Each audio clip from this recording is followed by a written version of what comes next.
From Pirate Park at the campus of Ventura College, welcome to this afternoon's Conejo Oaks CCL broadcast as the Oaks get ready for their third game of the 2026 CCL season, taking on the Santa Barbara Foresters at home. Alongside Sammy Fawn, my name is Calvin Kaplan. Welcome in to this broadcast right here on YouTube. And Sammy, both of these teams will look to preserve their undefeated 2-0 seasons today. Obviously, only one can come out on top. What are you looking to see today? I'm looking to see some good, aggressive, competitive baseball. The Santa Barbara Foresters playing in their season opener. And something to also keep in mind about the Foresters is that a good amount of guys on the team are not here yet. Some of them, as we mentioned before the game, before the broadcast, are playing in the College World Series. But the Oaks 2-0 to start the season. We're expecting a good baseball game, and we've got great starting lineups on both sides. Absolutely. Going to be an electric one to watch as both squads look to elevate today. For the Foresters, they'll come up to bat first. Their lineup begins with the shortstop Marcus Grease, followed by the catcher Aiden Camberg, third baseman Landon Schaefer, Nick Salmon, the left fielder, is cleaning up. In fifth, Josh Woodworth, the first baseman, followed by Makani Navarro, the center fielder. Kurt Ippolito is in right, hitting seventh. The DH Caleb Hoover is eighth. Chris Newstrom, the second baseman, is ninth. On the mound for the Foresters is Hunter Vincent. But right now on the mound for the Conejo Oaks is Johnny Lavellis, getting his first start of the 2026 season. Yeah, expecting to see great start. And for Lavellis, pitcher from Newbury Park, California, was previously at Oxnard College, and then he redshirted and had transferred to Ventura College, his first season with the Oaks. We're excited to see what he can do today. Should be an exciting one to watch. And looking in the field for the Oaks, Caden Stillwell, Tyler Antwine, James Latshaw left to right in the outfield. Ryder Gordon, Zach Nagy, Nate Lopez, Tyson Reese left to right in the infield. Brady Francisco getting his first start behind the dish. And, of course, Lavellis, who has fastball slider to offer in his arsenal, stepping up onto the mound to face Marcus Grease, the leadoff shortstop, who's stepping into the right-handed batter's box. 70 degrees and sunny, clear skies at Ventura College. At exactly 4 o'clock p.m., Lavellis rocks, kicks, and delivers. His first pitch is a fastball just inside for ball one, and we are underway in Game 3 of the Oaks' 2026 season. Talked about just before the game with both of these starters having a fastball slider variation. And there's strike one from Lavellis to even the count against Grease, the TCU commit, who's entering his freshman year. He steps back into the box. Lavellis works quickly. The next pitch at the knees on the inside edge for a called strike. Marcus Grease graduated from Orange Lutheran High School this past May in 2026. 1 ball and 2 strikes. The wind in the pitch. Swung on, fouled right side into the screen. So Grease stays alive. The catcher Aiden Camberg is up next. Grease had a solid game in his only other appearance this season against Philippines Baseball Group back on the 6th. 2 for 5 with a couple RBIs. He's back in the lineup. Here's the 1-2. Breaking ball inside from Lavellis. And the count evens up. Almost half of the Foresters starting lineup are returners from either last season or a season before. Here's the 2-2. Fastball outside. Grease thought it was ball 4. It's only ball 3. He'll step back into the box here. Almost made me think for a second, like, what? I thought that was ball 3, yeah. Scoreboard was correct. Grease gets back in with the count full. Nobody out in the top of the first. Lavellis continuing to work quickly. He winds and fires. Breaking ball popped up right side. Lopez is giving chase. Latshaw runs in from right field and makes the catch for out number 1. The Oaks retire the leadoff batter. Latshaw had a couple of hits on Sunday against MLB Youth Academy. He started in center field on that day, and today we see him in right. Makes a big play to start off the game. And now Aiden Camberg is coming up. He spent 2026 at Pepperdine, batted 186. He played catcher in the last game for the Foresters against the Santa Maria Indians. Watches strike one go by on a fastball. He played for the Walnut Creek Crawdads of the North Division in 2024. Here's the wind in the 0-1. Popped up left side this time. Ryder Gordon's running after it into foul territory, trying to track it down, and makes the backhanded grab for out number 2. Nice catch in foul territory there by the senior third baseman, the rising senior third baseman at Claremont McKenna College. So it's been a solid start for Levelis on the mound, Sammy. He now gets a look at Landon Schaefer from Arkansas, who saw limited action in his freshman season, 8 games played, did not record a hit in 5 at-bats. Now steps in, first pitch in the dirt, blocked by Francisco for ball 1. We saw Brady Francisco enter the game late on Sunday after a very solid performance by catcher in that game, Aiden Voiles. Next pitch tapped into the backstop. That's one of the luxuries for the Oaks. They have a lot of guys, whether it's Tyson Reese, who's playing first today, Aiden Voiles, or Brady Francisco. They can all play behind the dish and all do it well.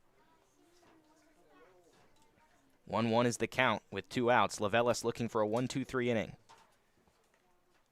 He winds and delivers. Breaking ball whacked down the third base side, foul.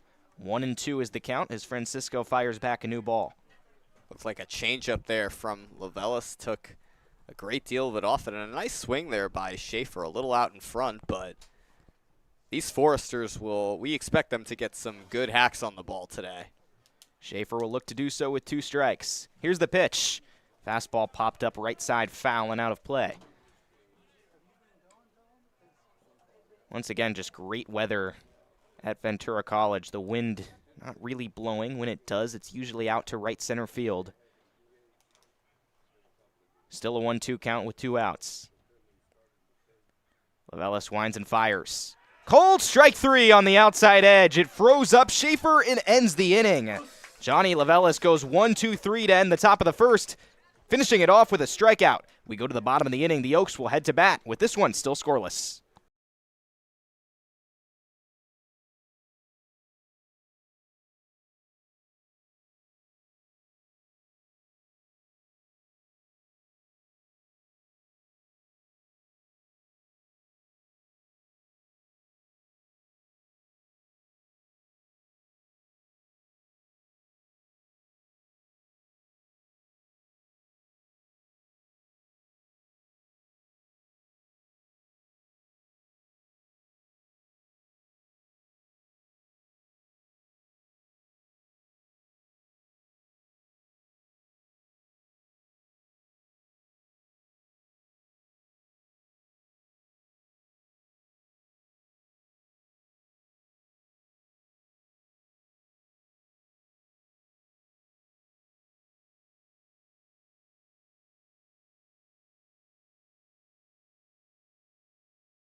Bottom of the first here at Pirate Park, a scoreless game as Hunter Vincent takes the mound for the Santa Barbara Foresters.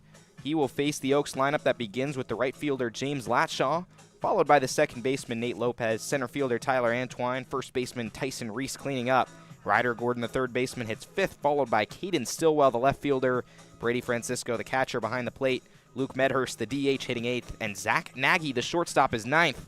For the Foresters in the field, Nick Salmon, Makani Navarro, Kurt Ippolito from left to right in the outfield, Landon Schaefer, followed by Marcus Grease, Chris Newstrom, and then at first base, Josh Woodworth from left to right in the infield.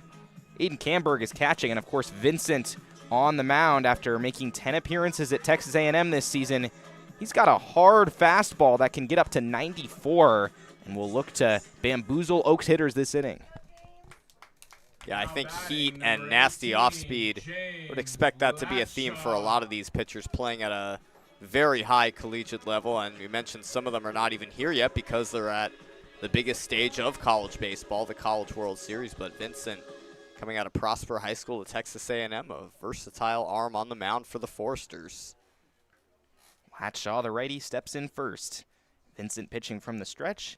Kicks and fires it in right down the middle for a strike. First pitch fastball gets Latshaw behind the count.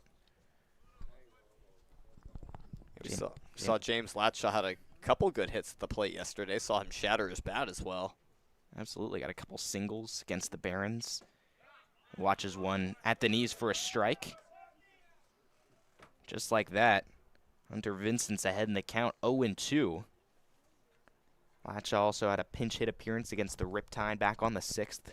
Flied out in that at-bat. Now readies for the 0-2. The delivery. Swing and a miss on the off-speed. So the slider gets some action there from Vincent for out number 1. Well, that was some pretty nasty off-speed and gets Latchaw to go fishing, and 3 pitches. A big first out for the Foresters. So now Nate Lopez, the second baseman, steps up. He's had quite the start to the season, Sammy. 2 hits in each of his first 2 games, including a home run on the 7th. He swings at a high fastball for strike 1. Yeah, his 2-run home run came in the bottom of the 8th inning on Sunday's game against the MLB Academy Barons off of Javier Solis, and it was blasted to deep left center field. Look to get some power here on the 0-1. Low fastball that time to even the count. Yeah, we see him get a lot of good pop at the plate. We've seen him, be a very regular number 2 hitter. He's got great speed as well, an outfielder and an infielder. Good utility there. 1-1 count with 1 out. Vincent's next pitch. It's a slider that catches the edge for strike 2. Just able to drop that pitch right into the zone and get ahead in the count on Lopez. Smooth movement there from Hunter Vincent. Now 1 ball and 2 strikes. The kick and the pitch. Swing and a miss. Another breaking ball sends Lopez packing. Back-to-back strikeouts to start the bottom of the first for Hunter Vincent.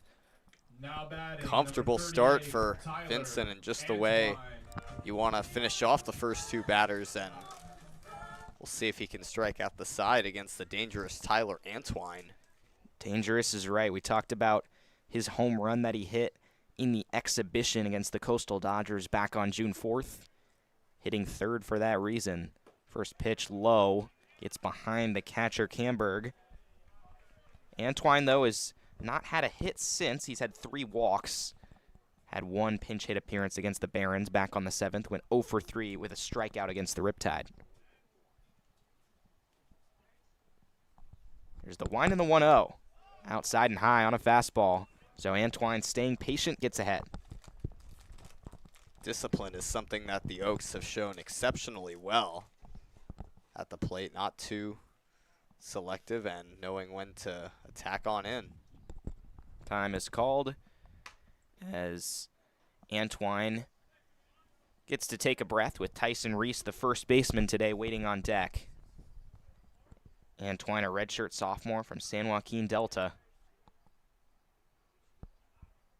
He swings and chops one over to short. Grease has the play, fires a sidearm throw. It's scooped out of the dirt by the first baseman, Woodworth, and that is the way the first inning ends. Hunter Vincent gets through 1, 2, 3 and keeps this one scoreless as we head to the top of the second here on YouTube.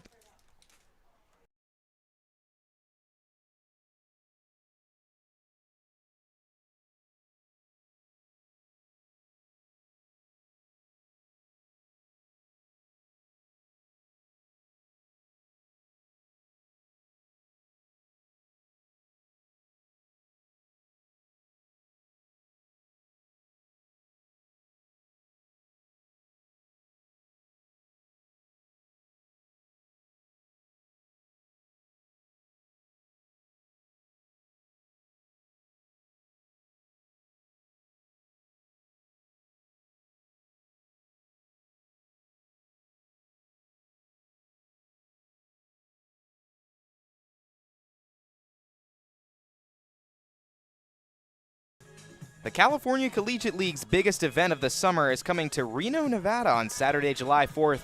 The 2026 CCL All-Star Game will bring together the league's top players and future professional prospects at Greater Nevada Field, home of the Reno Aces. Following the game, fans will enjoy a spectacular fireworks show as part of the America 250 celebration.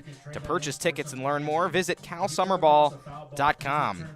Pretty smooth start on the mound for both squads as we enter the top of the second. Foresters and Oaks still scoreless. Johnny Lavelis and Hunter Vincent, Sammy, have both written retiring batters with ease so far. Yeah, so far it's been just one inning, but it's shown out to be a pitcher's duel.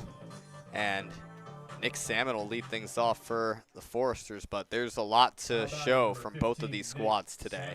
Salmon, the cleanup hitter, spent 2026 at Golden West and hit 11 home runs, 12 doubles during his last year. Takes strike one on the outside corner.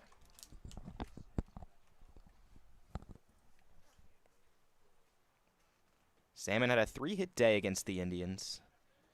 His next pitch just a little bit outside to even the count at 1 apiece. He redshirted his freshman year at UC Santa Barbara, then transferred to Golden West College.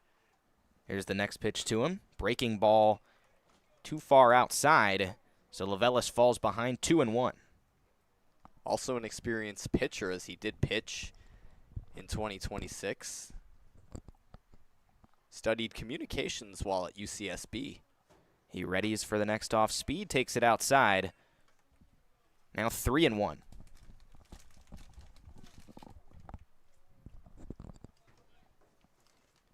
Lavelis looks in. Rocks kicks and delivers. Swing and a miss. Up and in. Nick Salmon regretted swinging on that one. Could have been ball 4. Instead, it's a full count. Well, Lavelis caught a break right there. He's still yet to allow a base runner. He's had one more chance at that in this at-bat. Try to get the out here. 3-2. This is just low on a fastball, so Nick Salmon earns himself a leadoff walk, bringing up Josh Woodworth next. Now batting, number 20, Josh Woodworth. So Woodworth had a couple hits in each of his first 2 games with the Foresters this season. Batted .281 at Pepperdine, also appeared on the mound a few times. So a dynamic option in this lineup for Santa Barbara as Salmon takes his lead off first.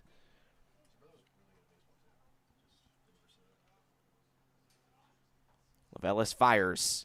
Breaking ball on the outside corner, a called strike. Woodworth also played for Team USA, was part of the 2022 World Baseball Classic champion team in Mexico. Looking to make an impact in the second. Back pick attempt from Francisco off the fastball. Runner safe. Count is 1-1. We saw that work for the Oaks last game. Caught a runner in a pickle. And these catchers are aware of what's going on over at first. It can help get some outs from time to time. Yeah, not a bad idea right there from Francisco. He almost caught Salmon off guard. Lavelis from the stretch on the 1-1. Popped up, right side. Long run for Reese. Francisco tries to track it as well and makes the play easily next to the dugout. So a foul pop out for Josh Woodworth makes it 1 away in the top of the second. Well, nice catch there from Brady Francisco, and that's a particular foul ball pop-up that we've seen some catchers have trouble with this season early on, but well tracked there from Brady Francisco. Now Makani Nabarro, with 1 out, will try to advance Salmon. Nabarro went 2 for 3 against the Santa Maria Indians a couple days ago. Lavelis looks at first, fires, and can't get the runner. The lefty Nabarro spent his last season at Cuesta College. 6 home runs, 7 doubles. 42 games played, hit above 300. And takes a fastball outside for ball 1. Makani Nabarro, the first of 3 consecutive Foresters in the starting lineup who are returners. Nabarro played for the Stars last summer.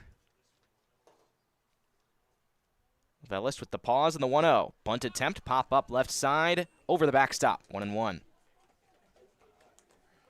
Well, it had enough momentum there to, as a foul ball, fly over the screen in foul territory.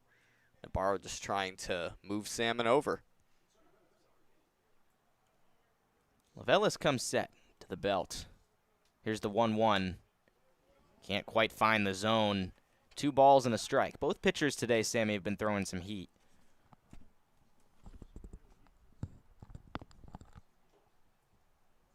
Yeah, we see pitchers often might start out, with a little more heat, and then as the game progresses, mix that slider and curve and changeup in there more. That was a good off speed that got Navarro half swinging at it. 2 balls and 2 strikes.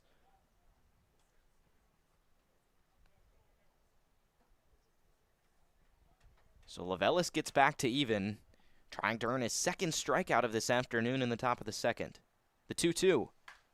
Jammed the hitter Navarro. Diving attempt at third. Unsuccessful from Gordon, who nearly was able to get to it, laying out in fallow ground. Still 2-2. Well, one heck of an effort there from Ryder Gordon, and he does have a history of making those types of plays. A very good defensive third baseman for CMS.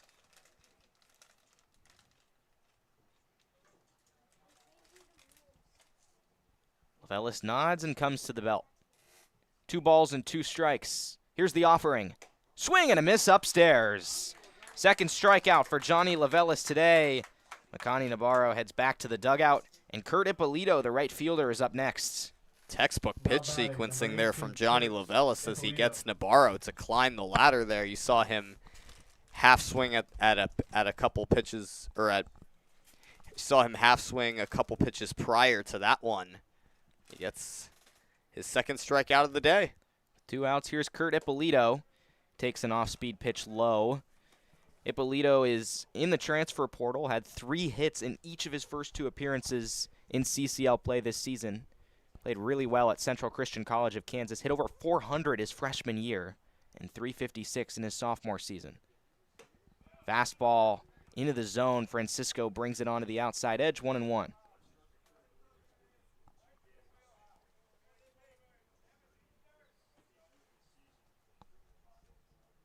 Ippolito readies, takes another pitch low. 2 balls and a strike as Salmon stands on first after having had the opening walk in this inning. First base runner for either side. Levelis comes set. Delivers the 2-1 onto the outside edge for called strike 2. So Johnny Levelis has been locating these pitches well when he wants to. Gets it up to 2-2 with 2 away in the inning. Quick delivery. Swing and a miss. In on the hands. He blows away Kurt Ippolito. 3 strikeouts in 2 innings for Johnny Levelis. That's 2 scoreless innings for the Conejo Oaks. They'll head to the bottom of the second, trying to blow this game open after this.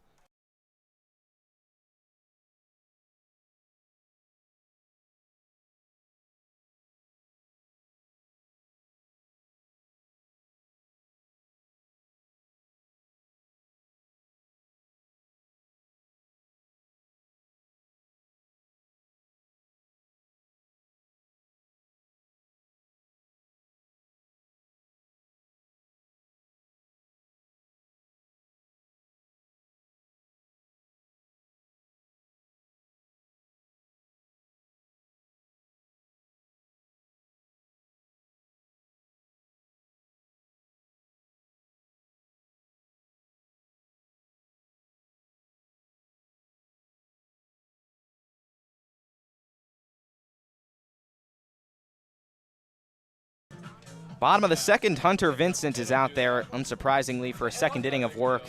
He mowed down the top 3 in the Oaks' order. Now with the game still scoreless, he will face the cleanup man, Tyson Reese, who's playing first base today and also played against the Riptide earlier in the season. Yeah, Hunter Vincent striking out his first 2 batters that he faces in this game, and this is shaping out to be a pitcher's duel early on. We'll see how things unfold. The Foresters did get 1 base runner on from the walk from Jack Salmon, but tides can be turned at any time, and we'll see what the Oaks bring out in this inning. It'll be Reese, Gordon, Stillwell to start things off. As the throw comes down to second, and we're just about ready to get started in the bottom of the second. So far for the Santa Barbara Foresters. Haven't managed to get offense going yet, despite scoring 27 combined runs in their first 2 games. For the Oaks, they had a 7-4 victory over the Riptide to open their season, followed by a 5-4 walk-off win over the Academy Barons.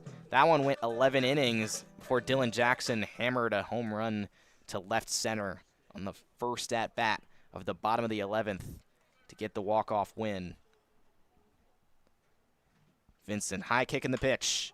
Reese chops it over to second. Newstrom has the fielding play and quickly flips it to first. First out of the inning comes in one pitch. In a very routine matter on that chopper to Chris Newstrom. One pitch, one out. So now Ryder Gordon is up next. Now batting number 6, Ryder Gordon. Gordon went 1 for 2 with a single against the Barons a couple days back.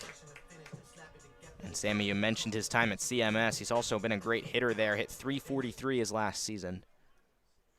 Yeah, great hitter and an exceptional third baseman. He was SCIAC All-Academic Team his sophomore season in 2025, as well as his freshman year. He takes a called strike, maybe a little high, but the umpire gives it to him. Count is 0-1.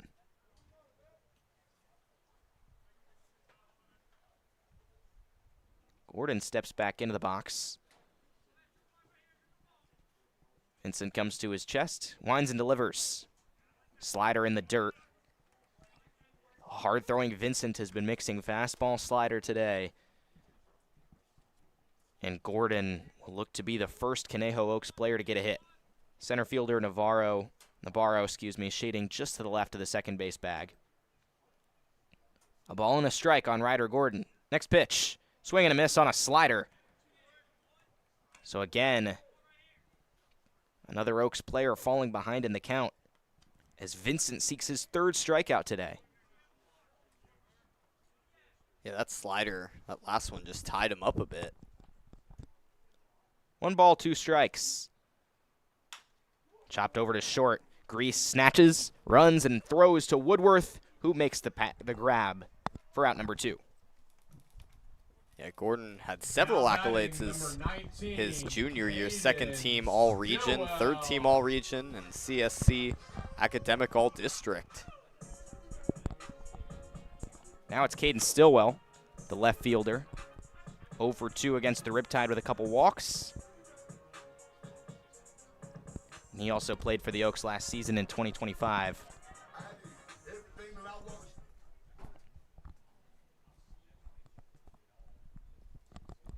Now he sets to go against Vincent. Lefty-righty matchup.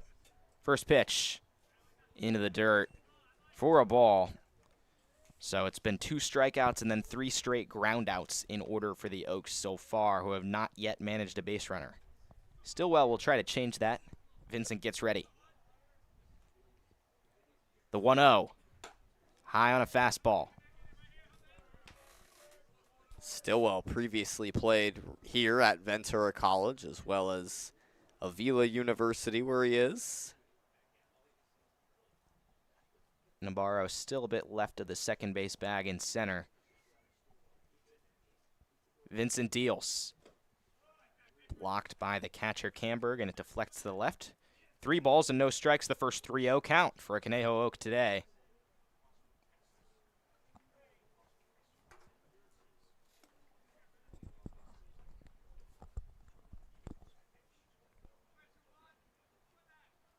Stillwell waves the bat.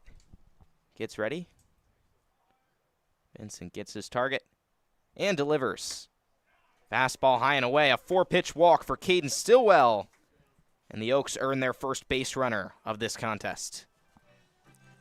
Earn is an interesting way to put a walk. You think about earning, you think about hitting your way on. But, yeah, I mean, with great pitch discipline, you certainly do earn your way on base as well. Brady Francisco will try to earn his way on base in some way or another. This is his first at-bat of the season with the Oaks. He did catch a little bit in the extra innings against the Barons a couple days back. First pitch to him. It's a called strike. Francisco batted .241 at Oklahoma State this past season. One of the most decorated players on the Oaks roster in 2026. Also previously played for the Oaks in 2023. Batted .245 in that season. And it looks at an off speed that just misses. The count's even at 1-1. Francisco spent his last couple of summers with the Greenville Flyboys of the Appalachian League. Now back to the Oaks at a new stadium, though, in Ventura.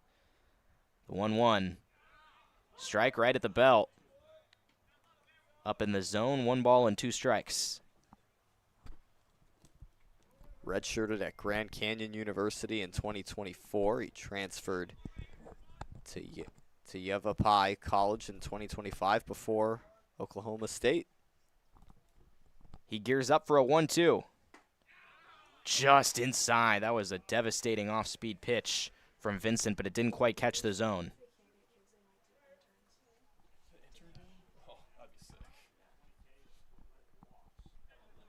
Two balls, 2 strikes, 2 outs. Stillwell takes his lead off first in the bottom of the second with the game still scoreless. Vincent looks over at first and fires. Check swing. First base umpire says no swing, and the count's full. Well, with a 3-2 count now and a runner on first with 2 down, that means that Caden Stillwell will be going on this pitch. And the DH, Luke Medhurst, is on deck as Francisco tries to keep the inning alive, start a bit of a 2-out rally. Payoff pitch.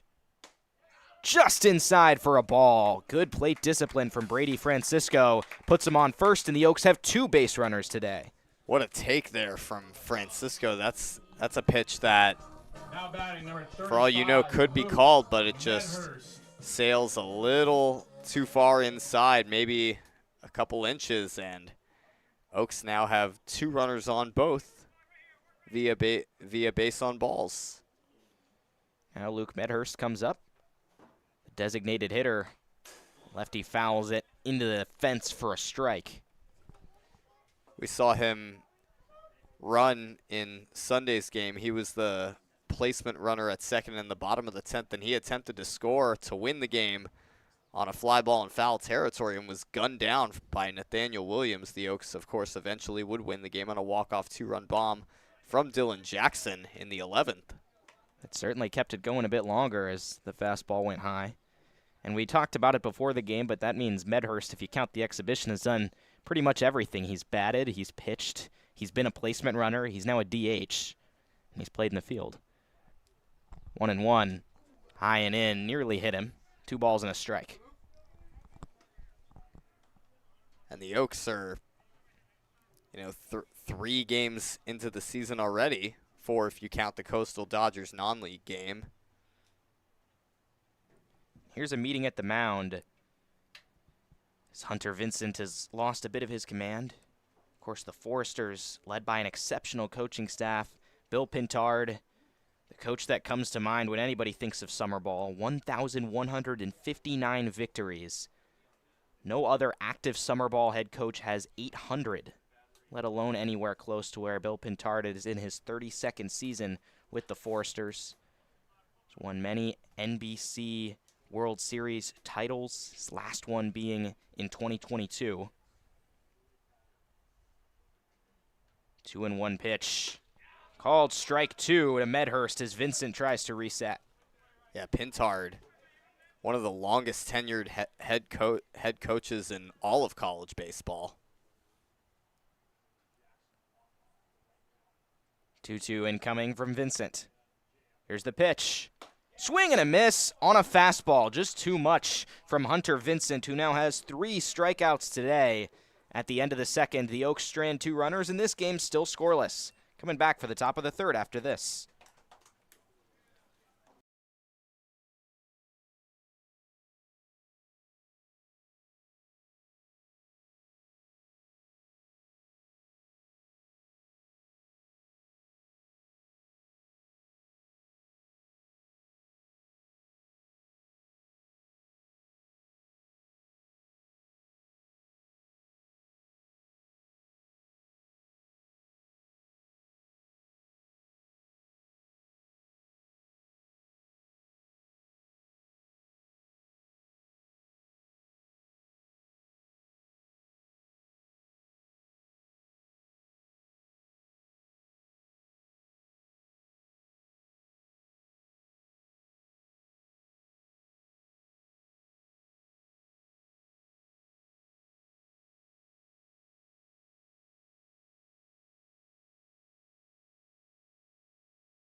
Top of the third here at Pirate Park. Johnny Lavelis is out for his third inning of work. And he gets ready to face Caleb Hoover, the designated hitter, first. Hoover's coming off a 2-hit day against the Santa Maria Indians a couple days ago. Spent 2026 at South Carolina. Now batting, number 14. Had 9 at-bats for the Gamecocks, did not record a hit. Was getting some more action in summer ball as an incoming junior. Lavelis' first pitch. Catches the outside edge on a fastball. Caleb Hoover, another returner for the Santa Barbara Foresters, played last season. A pretty regular first baseman. Next delivery. Just misses. Count evens up at 1-1. And that summer he played 29 games with the Foresters. Hit 2 home runs, knocked in 11 runs. He takes strike 2 on a fastball. Back to the outside corner, and Lavelis has been able to locate his pitches on the edge of the zone, not leaving too much over the heart of the plate. He winds for the 1-2, just outside on a fastball.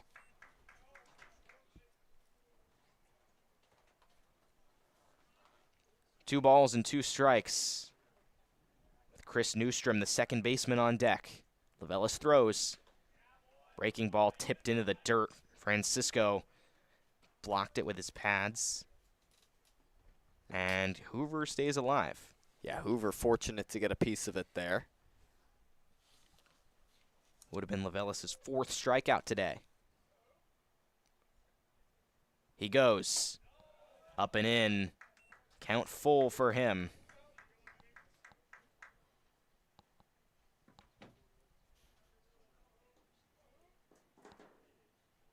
Lavelis readies to go. The 3-2 pitch to Caleb Hoover. Hits him there, maybe in the elbow. Hoover's on to first. First hit batter of the day for either pitcher. Well, hit batters was certainly a big chunk of the story for the Oaks on Sunday, in spite of the fact that they did win. And that is the second free pass of any sort allowed by Johnny Lavelis today. Well, here's Chris Newstrom, who spent 2 seasons at Tennessee and batted .351 his freshman year and .173 his sophomore season, looking to regain himself. Tries for a bunt. It's a called strike instead, as Francisco gets it back to his pitcher.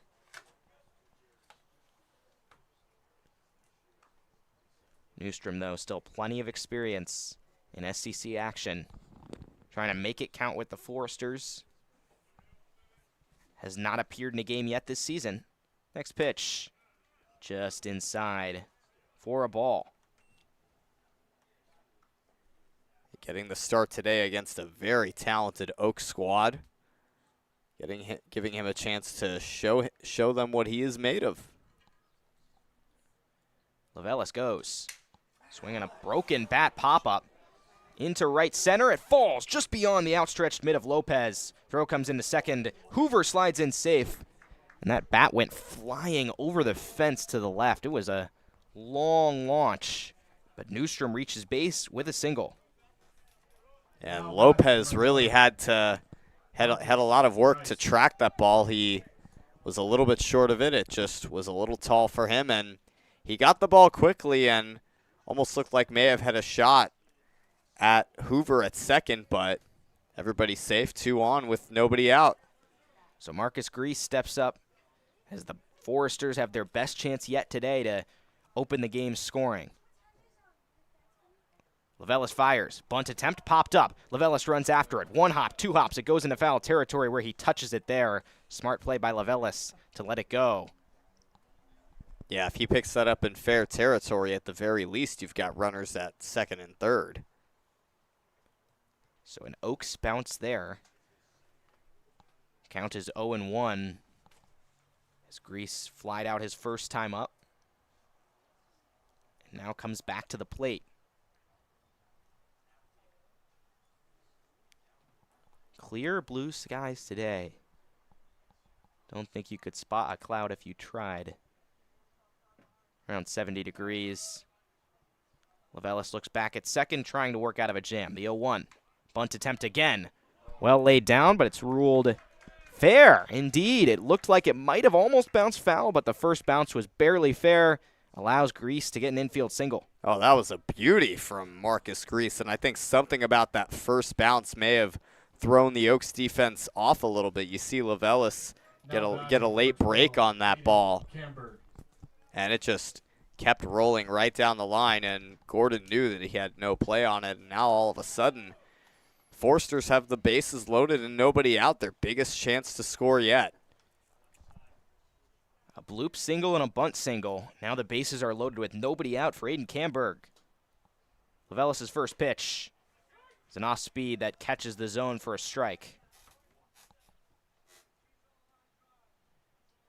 Camberg flied out his first time up. Play at any base for the Oaks, who could try to get the force at home on a ground ball. Next offering, right down the middle for strike two. Well, that's exactly what you need to do if you're Lavellis, is get ahead of the count early against Camberg. No balls, 2 strikes, nobody out, bases loaded, no score. Lavellis fires. Just low on a heater. Nice take there from Camberg, and yeah, that one just sailed a little bit low. So now 1-2. Lavellis with a long look and a set. 1-2. Hit into center.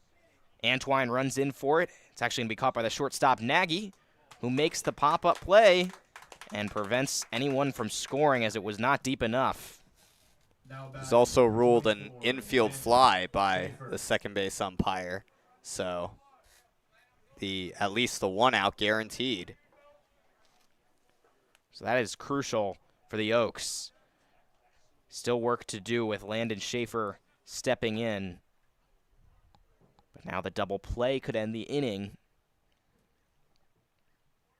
First pitch to Schaefer, blocked by Francisco in the dirt, 1-0.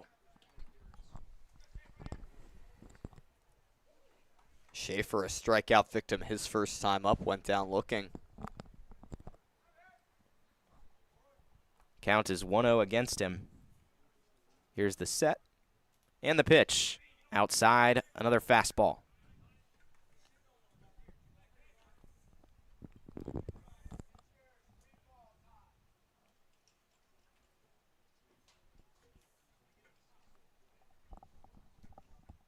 Two and 0 count. As Lavellis comes set and deals. Foul tip off Francisco's mask. 2 balls and 1 strike, I should say. Nick Salmon, the cleanup hitter, is on deck. He was the first base runner to reach the game in this game for the Foresters on a walk. Foresters got a hit by a pitch and 2 singles to load the bases with nobody out. Pop up on the last batter. With 1 away, Johnny Lavellis is trying to work out of a bases loaded jam. The 2-1 pitch. Off speed just in. 3-1. Well, Lavellis cannot afford another ball here if he wants to keep the Foresters off the board. He has to throw a strike. 3-1 count, still no score. An anxious situation for the Oaks in the third. Lavellis to the belt. He delivers. Swinging a foul tip to the backstop. Runners are going, so perhaps it was not foul tipped after all. Francisco chases after it. And so that will be the first run of the game. The Foresters take a 1-0 lead as the count goes to 3-2. Yeah, how about that? I thought he got a piece of it by the sound of it, but I guess not. Guess the ball didn't quite change directions. Yeah, I mean, there was some sound. It was just maybe it hit something else, not the bat. It sure sounded like a foul tip. Yeah, maybe Francisco's glove. So now a 3-2 is tipped into the fence.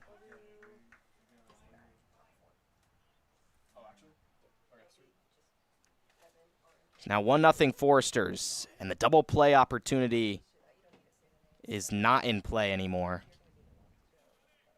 Lavellis still trying to retire the batter at hand. Comes set against Schaefer. Full count pitch. Outside for a ball, and the bases are loaded again.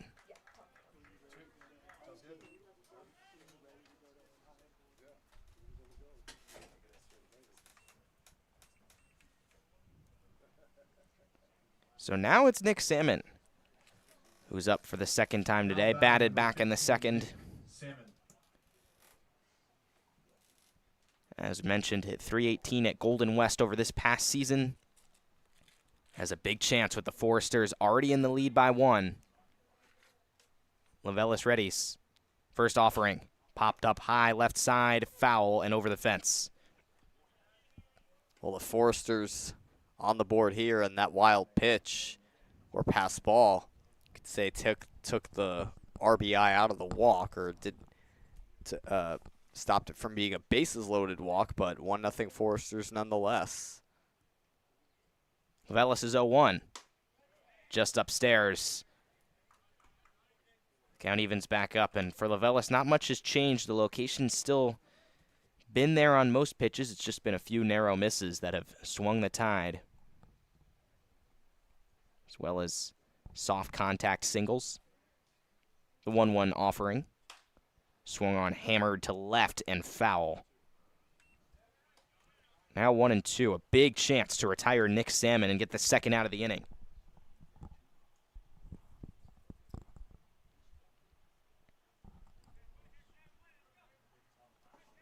One ball, 2 strikes.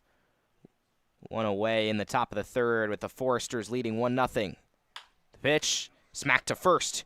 Reese throws to second for 1. Throw back to first. Gets away from Levelis, who was covering the bag.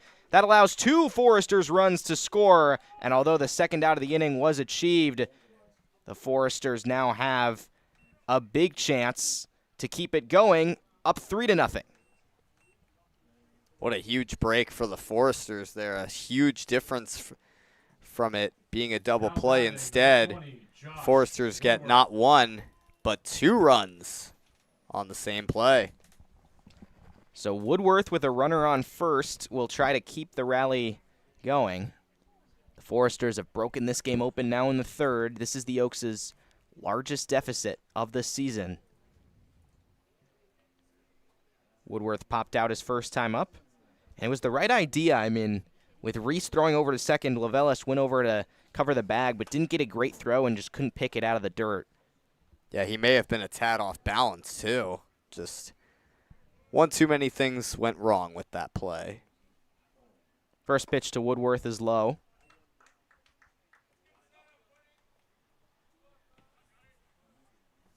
I mentioned Woodworth's performance at Pepperdine over the past season. Also has some power to his bat with 10 home runs. The 1-0 from Levelis.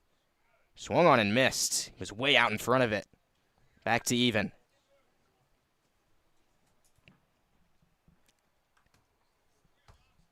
Nick Salmon is the runner on first. He's now reached base for the second time today, despite not having a hit. 1-1 with 2 outs. Tapped back into the upper part of the fence. 1-2. With runners on the corners as well, that 1 runner on third, if Woodworth were to get a hit here, that could be another key insurance run for the Foresters. Levelis nods, looks over at first, and gets ready. The 1-2. Swung on, hammered. Deep to center. Antwine has a long run for it, tries to get to it, and makes a running catch. There was a lot of space out there in center before reaching the wall. So Josh Woodworth got a good piece, but flies out to end the inning. We go to the bottom of the third. The Foresters up 3-0 after a big offensive showing.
Hunter Vincent returns for his third inning of work for the Santa Barbara Foresters, who lead 3-0. Entering the bottom of the inning, Zach Nagy, the number 9 hitter, will be the first to hit this frame for the Oaks. He went 0 for 4, reached on an error, and got hit by a pitch a couple days ago against the Barons. And he's still looking for his first hit of this 2026 CCL season. Certainly had things to show. He did have an instrumental bunt in the bottom of the 10th inning. Well, seemingly instrumental, but it was a wild play where Nagy was just looking to bunt Medhurst over to third, which he did, but the pitcher, Yolas, also just overthrew Jason Del Villar at first, which just allowed him to reach.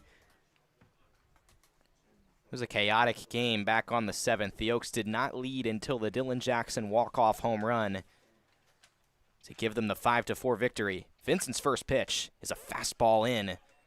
He's been hard throwing, 90 and above today. 1 ball and no strikes. A lot of heat being thrown from both pitchers.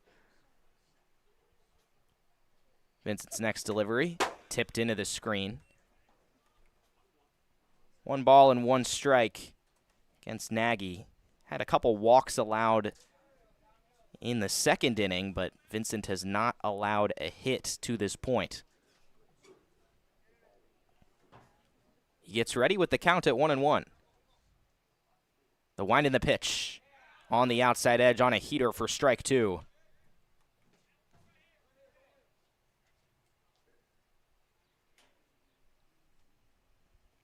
So Nagy comes back into the box, looks at Vincent, who gets ready. Kick in the pitch. Slider popped up high, right side, over the fence. Lands just to the right of the press box. Still 1-2 on the count. And for the Oaks, they're needing to find a way to string together base runners. Got a couple on with 2 outs last inning, but they'd rather start quicker this inning to try to overcome their largest deficit of the 2026 CCL season. Vincent's 1-2. Chopped high, third base side, and foul. Picked up by Schaefer.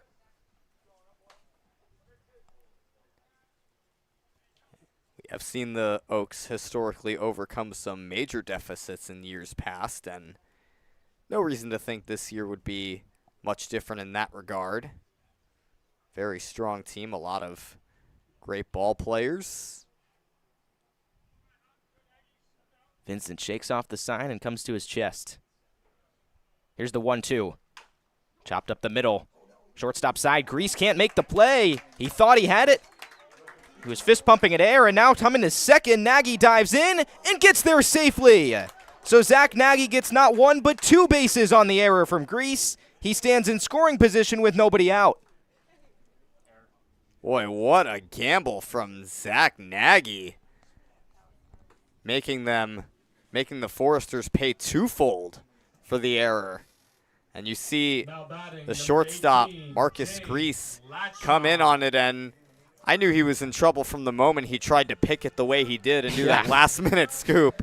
Usually that does not work, frankly, and it was no exception there. And then Nagy, for him to have the awareness and the instincts to go all the way to second, he made it. First pitch to James Latshaw is a fastball away. And yeah, Grease just sort of acted like he had it in his glove for a while, was mimicking a throw over to first, and then lost track of it as it bounced to his left past the second base bag, and Nagy capitalized with aggressive base running. The 1-0. Line sharply to right and over the fence, skipping toward the outer fence on this baseball field property. Back to 1-1. Latshaw struck out to begin the game. Vincent had 2 strikeouts in his first 2 batters, just 1 strikeout in his next 7. Here's the 1-1. Swing and a miss on the slider. It's been fastball slider for Vincent, who's been up to 93 today on the fastball. And then suddenly when the off speed comes out, that's when it really gets difficult. Yeah, it's the last thing you expect when you've seen a series of fastballs. And your muscles, you know, it's a shock to them. Next pitch. Swing and a miss again. Back-to-back sliders. Hunter Vincent has found his rhythm, and he sends James Latshaw down swinging for the first out. Second time we've seen James Latshaw go down via way of the K today. Now batting, number 10, Nate Lopez. So now Nate Lopez is the man to step up to the plate. Still with a runner in scoring position, now with one out. Lopez struck out his first time. Here's the next delivery. Upstairs on a heater. Lopez, another strikeout victim his first time up, but we've also talked about he's a guy that's heating up as of lately. 4 for 10 start to the season. Had the big home run a couple days ago. 1-0. Popped up high, right side, and out of play. And we're getting word that Nagy's reached on an error was actually a hit. So it's going to be first hit of the day for the Oaks. Overturned in the scorebook, and that means Hunter Vincent's no-hitter is gone. Surprising change to me, to be honest. 1-1. This is away. Yeah, I mean, that's one of those where it's a close argument either way. You had the high ground ball, but certainly Grease might have had a play on it had he just made the clean snag. It took a tough hop, but still had time to get the play at first. Here's the set. And the 2-1. Popped up straight high. This might be headed toward the press box. Does not make contact. Might have flown over us instead. 2-2. Was waiting for that pound. Didn't get it.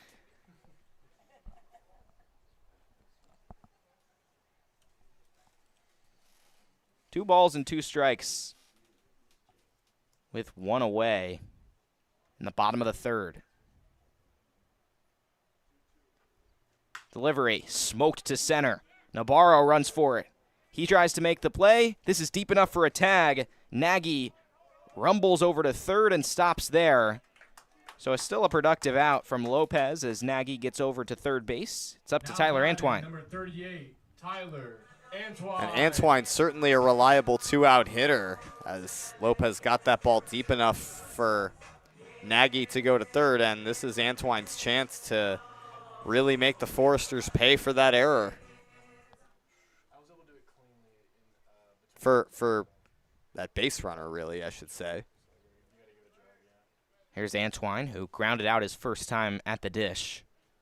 With two outs, Vincent throws. In the dirt. Nice stop by the catcher, Camberg.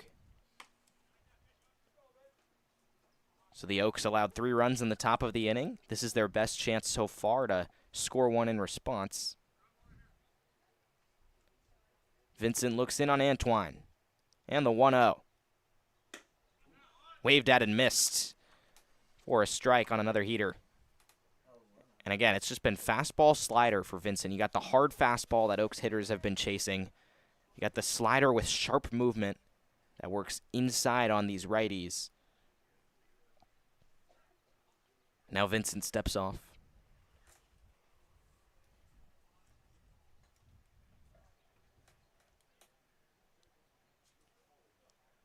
Now he readies. Long wait, kicking the pitch. Wild pitch, gets away from the catcher, and that allows Nagy to score. It's the Foresters 3 and the Oaks 1.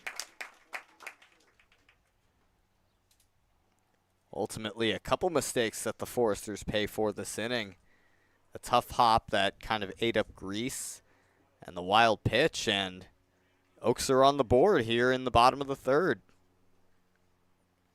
So a 2-1 count with 2 outs. Now nobody on for Tyler Antwine. Pressure's off just a little bit, but he still wants to keep the inning alive.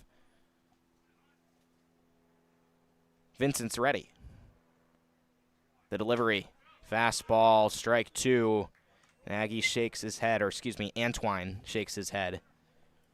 The count at 2 balls and 2 strikes. Antwine from Santa Paula, California. Looks at the pitcher. 2-2. Swinging a foul tip into the mid of Camberg. That's a strikeout, and that ends the inning. 4 strikeouts today for Hunter Vincent. And after the bottom of the third, the Oaks get one back, but they still trail 3-1. More after this.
13, Navarro.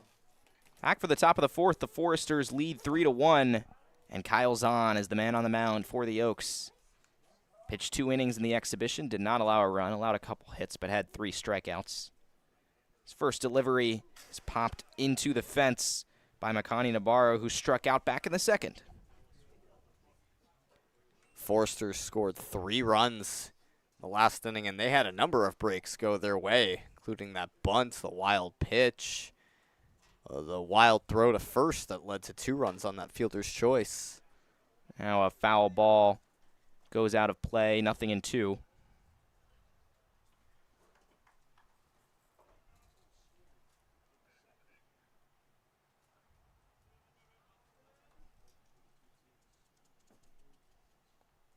Zahn looks in ahead in the count. The wind in the pitch upstairs. 1 ball and 2 strikes.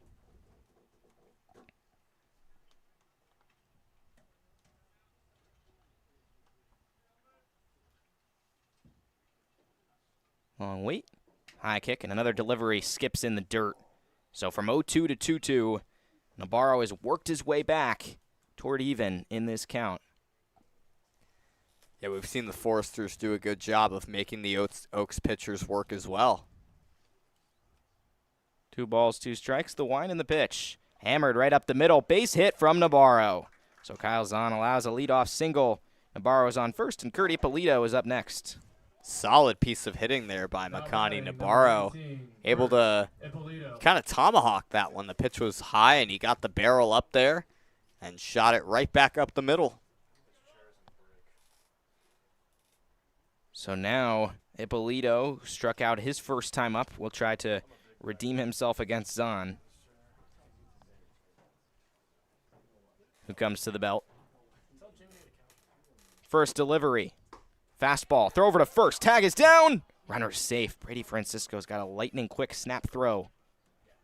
Well put there. He almost caught Navarro off guard. Looked like he was just ready to get back, but one of these, you figure one of these times Francisco's going to get him. And it would be electric if and when it happens. Tip into the screen. No balls and 2 strikes, so Zahn's gotten ahead of both hitters 0-2. Caleb Hoover got hit by a pitch back in the third. He's on deck.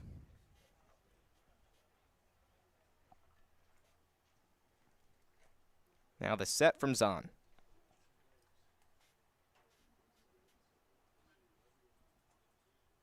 The 0-2. Jams the batter, Ippolito, who still fouls it off. Runner on first is Navarro. Then it's Hoover on deck, followed by Newstrom. Count's still 0-2. Zahn, the righty, looks in. Runner goes, the pitch. Chop third base side. Scoop quickly by Gordon, who throws to first for the first out. Didn't have an opportunity for the double play because of the hit and run. Now with 1 out, Navarro stands on second. Well, a productive out there by Kurt Ippolito.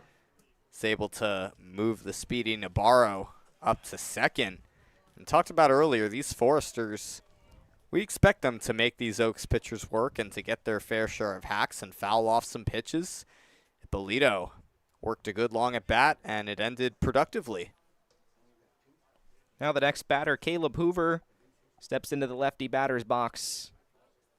Runner in scoring position. He powers 1 foul left side.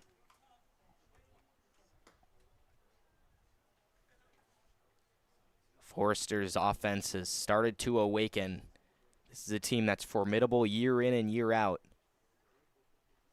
The Forester awakens. It's an annual tradition in the CCL. Yeah. The 0-1 in the dirt. And then this is something we've talked about on past broadcasts too, Sammy, but this is a team that's still missing a lot of its players for a good reason. They're at the College World Series, whether it's Oklahoma or Texas. A number of players for the Foresters haven't even arrived yet, because they're still achieving big things with their respective schools. The 1-1 pitch. Whack towards second. Lopez can't make the play. It goes into center. Navarro rounds third and digs for home. He makes it in easily, and the Foresters lead 4-1. Caleb Hoover gets the job done. He ripped that ball right up the middle, past Lopez at second to give the Foresters a 3-run lead. And, you know, with many players having not returned from the College World Series, it just goes to show, if you think you're seeing a lot from the Foresters today, just wait till more players arrive. Yeah, this is a team that the Oaks and other squads will be thankful they don't have to face in the postseason, as the Foresters will head to the National Baseball Congress World Series, where they've won several times.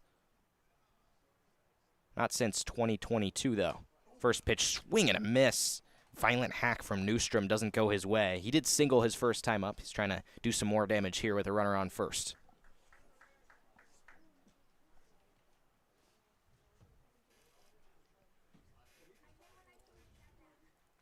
A 1 count with 1 out. Hoover, the man off first. Zahn nods. His delivery. Breaking ball, looped foul, third base side. So 0-2 once again. Kyle Zahn has gotten ahead in counts pretty consistently. Just trying to finish guys off.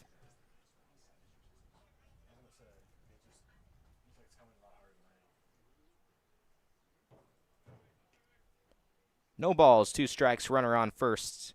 A clear 70-degree day. The wind pretty much has died down. The wind in the pitch. Breaking pitch inside. Couple curveballs in a row against Chris Newstrom from Tennessee, who has hit the portal.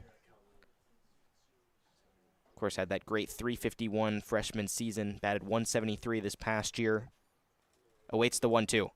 He hammers it into left. It gets down in front of Stillwell for a base hit. Hoover stops at second. The hit party continues. Chris Newsom has 2 today. 3 singles now in the inning for the Foresters.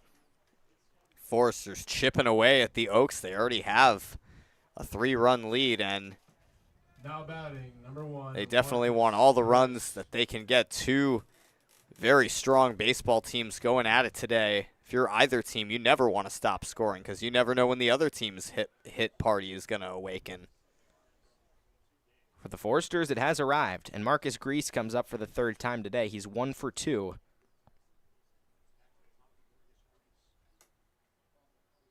First pitch from Zahn. Just misses. Almost came back on a curve. And Grease is someone who also pitched in high school. It's a fastball at 92. So who knows? Maybe he could be out there dealing in this league. Hasn't had a chance yet. Pitch gets away. Runner goes to third. Francisco fires. It gets into the outfield. And now coming all the way home, Caleb Hoover is going to make it 5-1 Foresters. Well, risky base running decisions for both runners to move. It not only pays off, but just an errant throw by Brady Francisco into left field. And Caleb Hoover takes the extra free base. We talked about Francisco's exceptional pickoff throw abilities, but that one just got away from him. 2-0 count. Runner on second. Pitch is fouled off right side. And, you know, as a base runner, sometimes you're just a little lucky.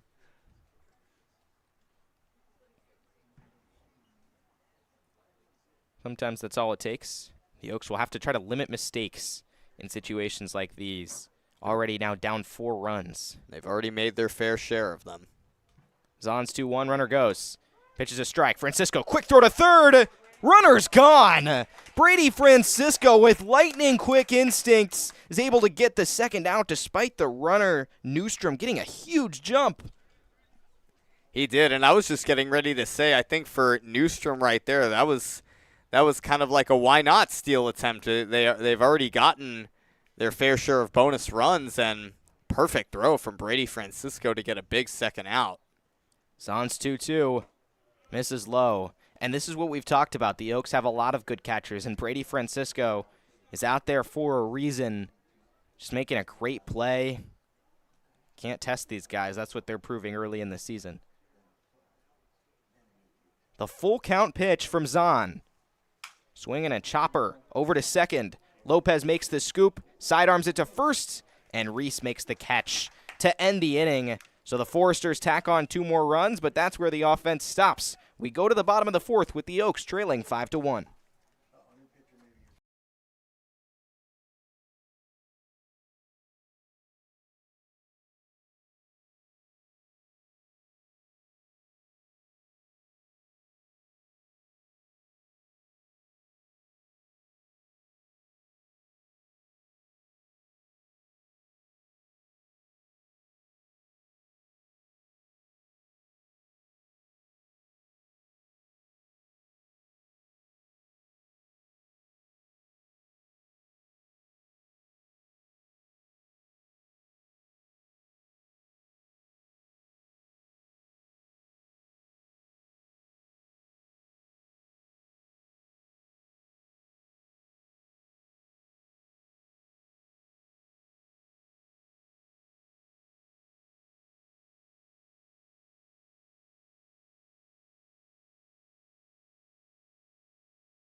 Bottom of the 4th here at Pirate Park. The Oaks trail 5-1.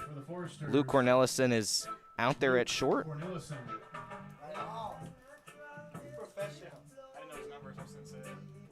And the Foresters are in a good spot right now. 2 runs in the past inning, 3 runs the inning before that. Hunter Vincent's still out there to face Tyson Reese. Now batting, number 5. Yeah, the Oaks really need to climb the ladder and strike a rally here. Tyson Reese leading it off. Oaks have allowed too many unearned runs in this game.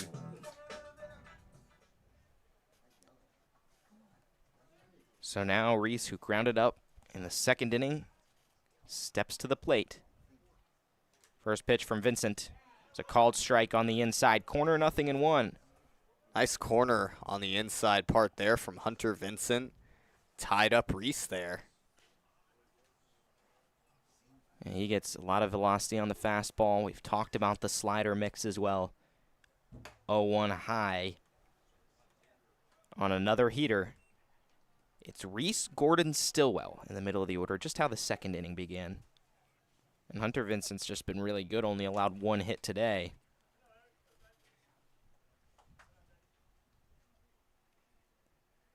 1-1 pitch. Swing and a miss. Blows it right by Reese. These Oaks hitters are just trying to catch up to the fastball. That's step 1. 1 ball, 2 strikes.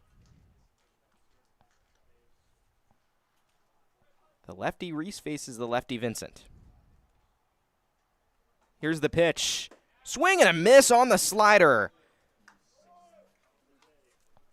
It's a tough pitch to hit, Sammy. That's why he has, count him, 6 strikeouts today. Yeah, the bottom just dropped out of that one and fell below Reese's knees. Another strikeout for Hunter Vincent.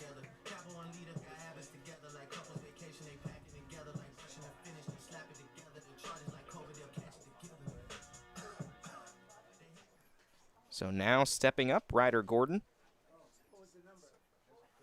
who readies for his opportunity. Grounded out, first time up, and takes the slider for a strike. Ryder Gordon coming off of what is so far, by far, his best season at CMS. Multiple accolades, CSC, academic, all-district. 2nd and 3rd team all-region honors. Hit 14 long balls in the 2026 season. Drove home 50 runs. Just an instrumental piece of the Oaks lineup as well as the Claremont Mudscript Stags throughout the academic season. We'll see what he can start in the bottom of the fourth. 0-1 count with 1 out and nobody on. Vincent against Gordon. The offering is outside and high. Count is 1-1. Gordon adjusts his gloves and steps back in. Stillwell is on deck, followed by Brady Francisco. 1-1 with 1 out. Kicking the pitch. Upstairs again. So back to the fastball, and it's a 2-pitch mix for Hunter Vincent. 2 very effective pitches. We mentioned Vincent, 10 appearances at Texas A&M over the past season, a 6.35 ERA, and 11 1/3 innings pitched. 2-1. High again on a fastball, and when Vincent has been allowing runs to come, which hasn't been often, he's only allowed 1. It's been either through that wild pitch that allowed Zach Nagy to score. He's also had a couple walks that did not result in runs, but allowed the Oaks to try to start something. Now a 3-1 count. Next one. Swing and a miss. Downstairs.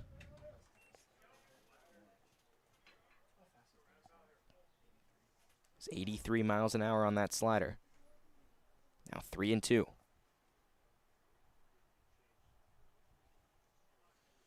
Count is full.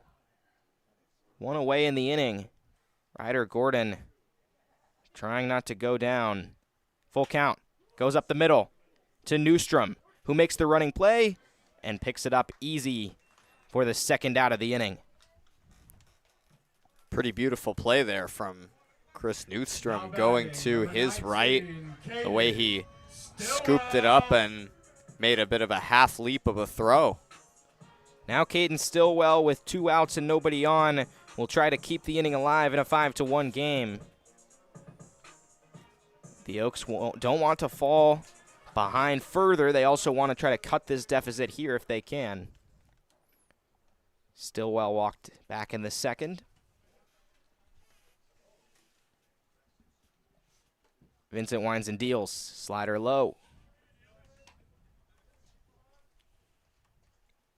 We'll see how long Vincent gets to stay in the game. He's at 61 pitches. He readies once again. Next one. Just misses outside on a fastball. We mentioned Stillwell's last appearance against the Riptide, 0 for 2 with a couple of walks. Played in the exhibition as well. Got hit by a pitch, had an RBI ground out. 2-0. High again on a fastball. So to 3-0 it goes. The control has been the one issue for Hunter Vincent today. Otherwise, he has been exceptional. Yeah, and I believe this is the first time we've seen him fall to 3-0 today. He'll try to do something about it. Pitch catches the inside corner for a strike. Stillwell was not going to be swinging there. 3 balls and a strike. 2 outs, nobody on, bottom of the fourth. In this CCL battle with both teams at 2-0, trying to improve their standings. 3-1 pitch. Tipped by the bat. Stillwell can't believe it. He didn't even really swing. He just kind of put the bat out in front a little bit. Might have been a walk for him. Instead, the count's full. Or at least a chance to get a good swing on the ball. He hesitated just a bit.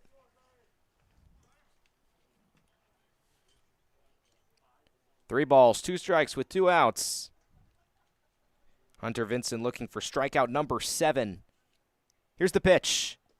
In the dirt on a slider for ball 4. So that slider's missed a little bit low a couple times lately, Sammy. That allows Stillwell to get a walk. Now batting, number 21. Yeah, and just a good at-bat there from Caden Stillwell. Never really had to swing when it came down to it, but yeah, Hunter Vincent, you know, as the game progresses, little by little, you may see a little bit of fatigue develop, but he's certainly more than capable of getting out of this inning unscathed. Here's Brady Francisco, who also walked in the second, swings and misses for a strike.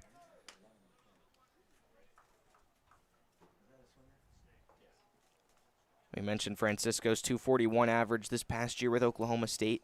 20 games, 10 starts, went 7 for 29 at the dish overall. Next pitch, whacked to second. This should be an easy play for Newstrom, who tosses to his shortstop Grease and retires the side. A 2-out walk from Hunter Vincent is all the damage that is done. The Oaks get sent down scoreless, and we go to the top of the 5th with the Foresters holding a commanding 5-1 lead.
Top of the 5th, it's been all Santa Barbara Foresters here at Pirate Park as they hold a 5-1 lead over the Conejo Oaks, having scored 3 runs in the 3rd, 2 in the 4th. The Oaks' lone run came in the bottom of the 3rd inning, and now Kyle Zahn comes back out for his 2nd inning of work, and he gets ready to face Aiden Kamberg first.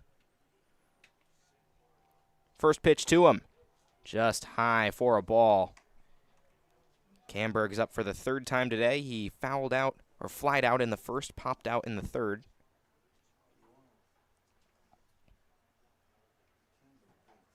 And now he awaits the next delivery. Here it comes. Just outside on a fastball. 2 balls and no strikes. We'll see if Zahn can rebound from his 2-run 4th inning here.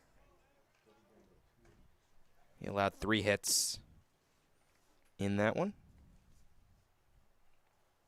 Next pitch, outside, 3 balls and no strikes now.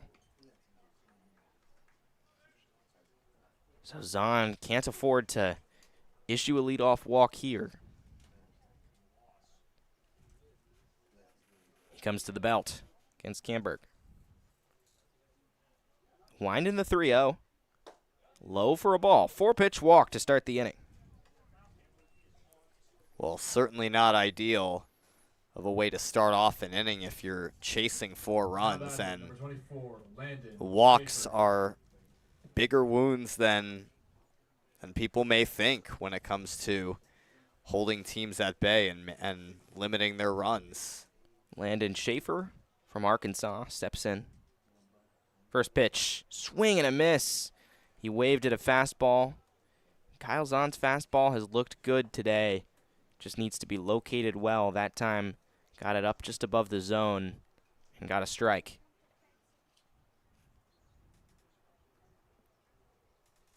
Francisco sets up with the target. Zahn's next pitch. Breaking ball just in. 1-1.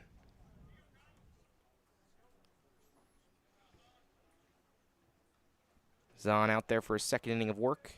Had 4 appearances at Cal Lutheran last season. The 1-1 popped up high, over the fence to the right and out of play. Likely over the booth as well. Yeah, we had one hit the booth a couple days ago. None since. Maybe need to keep a counter of that. How many games versus foul balls on the press box? 1 ball and 2 strikes. Zahn deals. That pitch broke in. 3 balls and a strike. Looked like it just got away from him a little bit. Had a sharp tail toward his arm side that we haven't really seen much out of his pitches today. So 2-2 is the count. Runner goes, the pitch. Powered to third. Snatched by Gordon. Long throw across the diamond, and he makes the play for out number 1. Schaefer goes down. Camberg advances to second. Now Nick Salmon comes up. Now batting, number 15, A productive out for the Foresters as Schaefer is able to move Sandberg to second and give the Sturs another chance to get some more insurance. Nick Salmon will try to add it. He's 0 for 1 with a walk. At 6'4", Salmon provides an imposing frame in the left-handed batter's box. Zahn looks back at second, goes home. Low, it gets away from Francisco, and that allows Schaefer to take third. Schaefer takes a big turn and comes right back. Yeah, just some inimedial breaks that the Oaks have given the Foresters. Foresters are now just either a deep enough fly ball or a well enough placed ground ball, or of course a hit away from extending their lead to 5 runs, and the Oaks infield has moved up, as they should. They don't want the run to get from third to home. Zahn's 1-0. Upstairs on the inside edge. 2 balls and no strikes. Salmon could also try to knock a sacrifice fly in this situation. Plenty of options with the Foresters leading 5-1 in the top of the 5th. 2-0, count the pitch. Swing and a miss. Zahn went up high, then went down low and got the swing from Salmon to get the count to 2-1. Well, that's certainly a strike that Zahn needed. See if he can get another one of those. Gets ready. The kick of the 2-1. Popped up left and out of play. 2 balls, 2 strikes, 1 out and a runner on third. It's been all Santa Barbara Foresters. They went 23-9 this past season. Did not make it out of the quarterfinals in the National Baseball Congress World Series for the 2nd straight season. They'll try to get back to their former heights. 2-2 is high, and that's the first time that that's happened under Bill Pintard in his coaching history with this team. That just shows you how well this team does at getting titles, and if not titles, they'll at least get into the top 4 most of the time. 3 balls and 2 strikes with 1 out. The wind in the pitch. Popped up high over the fence and out of play. Yeah, there's not much that Bill Pintard haven't seen, but the team continues to impress him year after year. And the bar, I'd imagine, continues to raise. A lot of talent on this squad. Here's Zahn's payoff pitch. Swing and a foul tip into the mid of Francisco. Kyle Zahn adds his first strikeout of the day. And now with 2 outs, he gives himself some much-needed breathing room. Now batting, Boy, that was a 20, huge strikeout, Josh and that moves the Oaks infield back to regular position. It's Josh Woodworth with 2 outs. Woodworth popped out and flied out his first 2 times at the dish. The outfield's pretty deep, especially in the corners and left and right. Zahn goes to the plate, swinging a tip off Francisco for a strike. It's Camberg on third, who walked to start the inning. But Kyle Zahn has worked his way to 2 outs. 0-1 delivery. Catches the outside corner on a fastball for a strike. So no balls and 2 strikes. Woodworth in a tough spot trying to work his way back. Well, it seems like ever since Camberg was able to move to third, Zahn's found a way to amp up that location in his command. Here's his 0-2. Looping curve inside. So we've seen a couple pitches almost get away from Zahn as of late, but the control seems to be coming back to him more often than not. Just the 1 walk today. He shakes off his catcher, Francisco, and comes to the belt. 1 ball, 2 strikes, 1 out and a runner on third. 2 outs, excuse me. Zahn goes. Swing and a miss! Back-to-back strikeouts for Kyle Zahn to end the 5th inning. The Conejo Oaks trail 5-1. They'll look to add some offense back when we return in the bottom of the 5th.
It's the bottom of the 5th at Pirate Park in Ventura, California.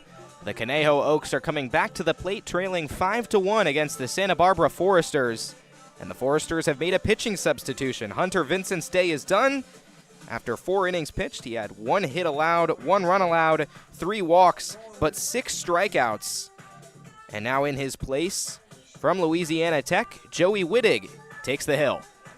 Yeah, Hunter Vincent has certainly done his job, as you mentioned, fanning 6 batters and just the 1 unearned run. And Hunter Vincent has certainly left a good road for his relievers to come and finish the job. And the Oaks, they have their work cut out. They need at least 4 runs to have a chance to win this game.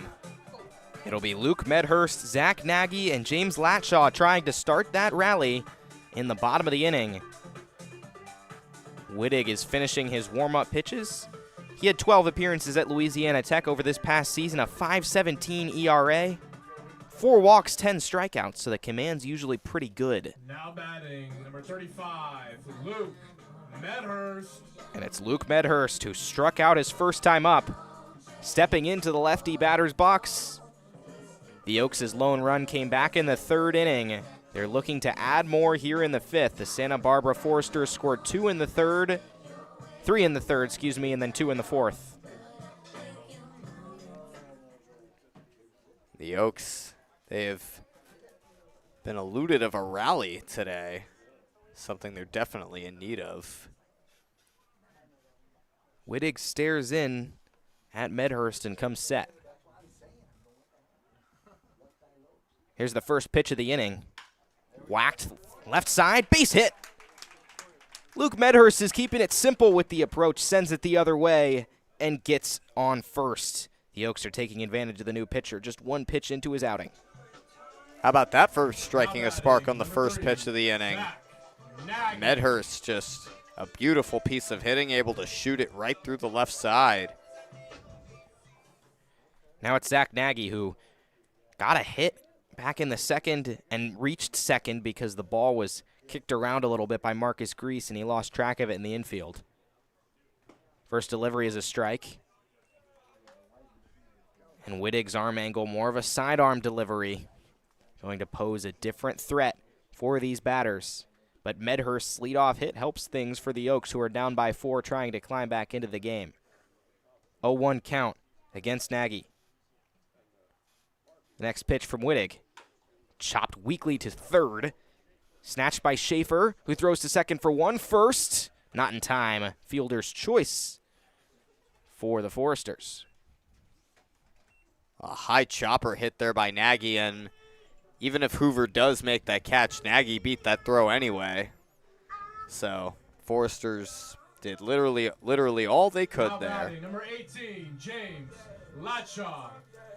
So now James Latshaw comes to the dish, hitting at the top of the order today after his 2-hit performance last game. He struck out in the first, struck out in the third. Now comes up with a runner on. The runner is now Nagy.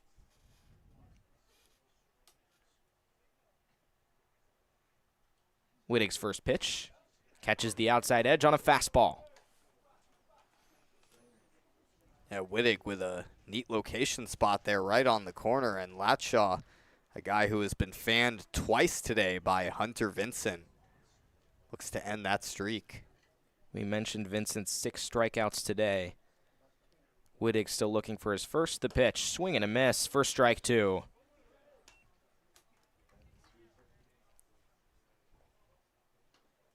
Wittig, incoming senior from San Diego, California,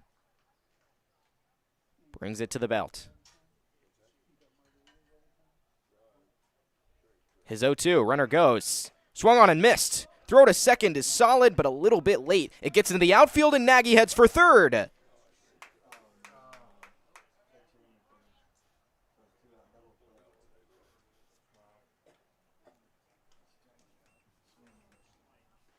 So now Nagy is heading off. I wonder if they're saying he was out initially. Maybe came off the bag or something. Regardless, that means the inning's over. End of the 5th, the interference was actually the call. And at the end of the day, now just as suddenly as it began, the Oaks rally is extinguished. At the end of the 5th, it's 5-1 Foresters. We'll go to the top of the 6th after this.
Top of the 6th here at Pirate Park. The Foresters have a 5-1 lead over the Oaks. And they'll look to extend it against a new pitcher for the Oaks. Caden Ceramic is coming back out there. He had an appearance against the Riptides. This is his 2nd appearance of the season. He pitched an inning, scoreless inning, allowed 1 hit, 2 walks, and he came in the 9th, Sammy, so it took a 1-2-3 double play to end the game for him with the Oaks up 3 runs to secure the victory. That was an exciting finish. Yeah, he has seen pretty much nothing but success since he's been on the mound this summer. His first pitch swung on and missed by Makani Nabarro, who had a strikeout and a single in his first 2 at-bats. Ceramic redshirted at Oklahoma State, did not pitch there. Now he gears up and fires. Outside. 1-1.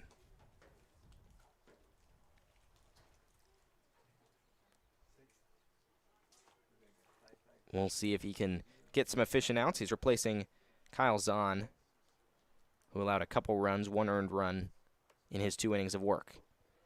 Pitch in the dirt gets away from Francisco. 2-1 count. Nabarro, having committed to University of Hawaii, Manoa.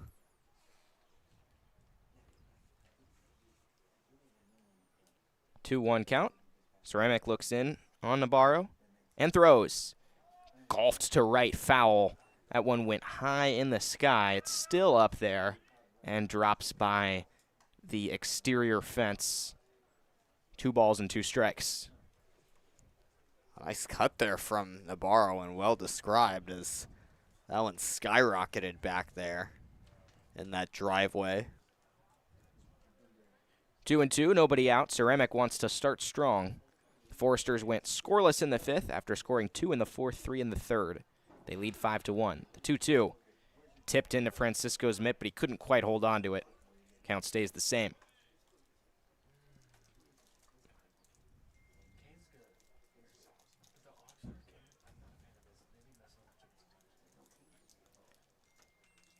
Two balls, 2 strikes. Ceramic gives a long look and gets ready. He kicks and throws. Swinging a chopper to second. Lopez makes the play on the run, spins around, and gets it to Reese for the out. Nice acrobatic play there by Nate Lopez. Very clean and smooth spin. Out number 1 for Ceramic, and one thing we haven't mentioned yet about him is he's 6'7", and you can kind of see it. I mean, it's not the easiest to see on YouTube, of course, but you can tell he's taller than just about everybody out there. Yeah, pretty imposing figure on the mound. There's advantages and disadvantages that come with that as a pitcher.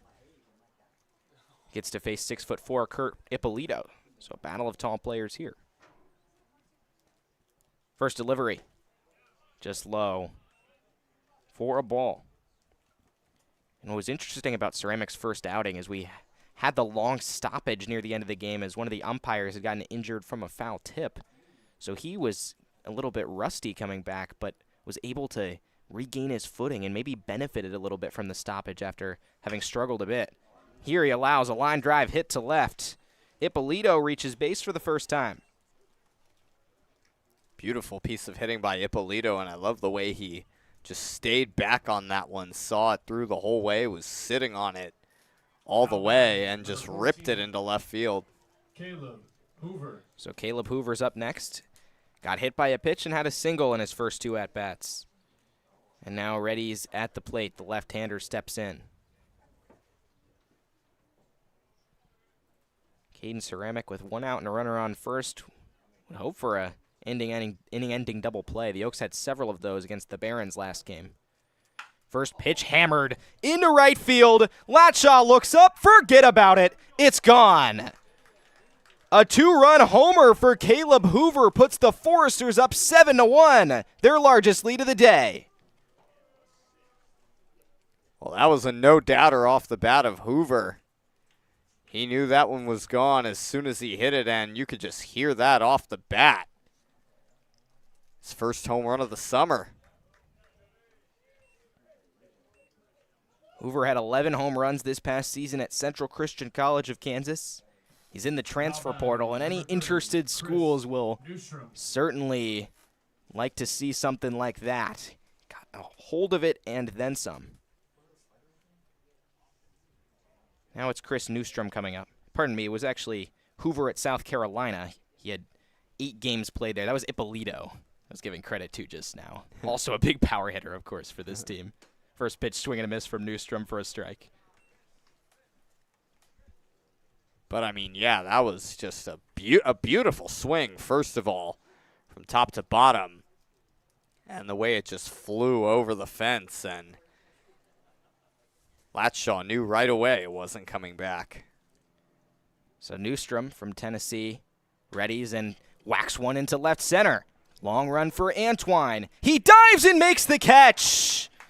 Tyler Antwine with a web gem in left center. He's able to retire Newsome for the second out of the inning. Beautiful play by Tyler Antwine, covering a lot of ground out there in left center field, and smooth dive. Saw it through the whole way. Nice relief there of a second out for Caden Ceramic after allowing the long ball. So Ceramic trying to reset, like you said, after that two-run homer. The Foresters are in a great spot. Marcus Grease wants to keep it going with 2 outs. Grease in his 4th at-bat. He's 1 for 3 today, takes a strike.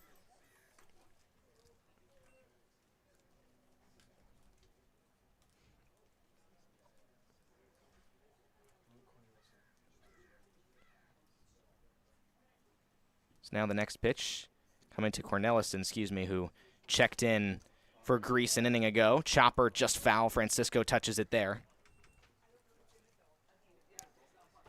Seen a few balls like that just roll foul, whether from a bunt or a little slow short dribbler from the batter that just rolled foul. And a big second strike there for Ceramic. So Cornelison walks back to home plate with 2 outs and an 0-2 count.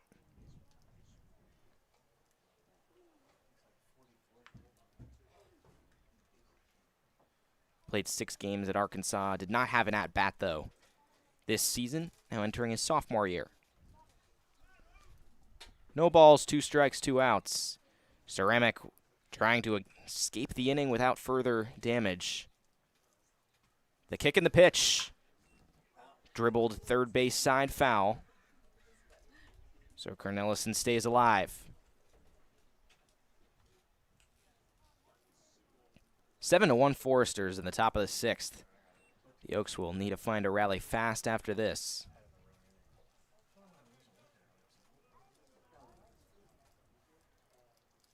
Cornelison steps back into the box.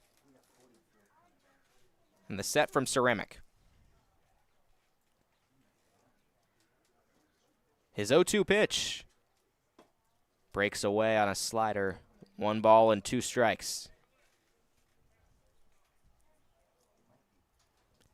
I've seen some good off-speed and, the movement we see from Ceramic. It's come through in the season so far. He'll try to use it on 1-2. Swing and a miss!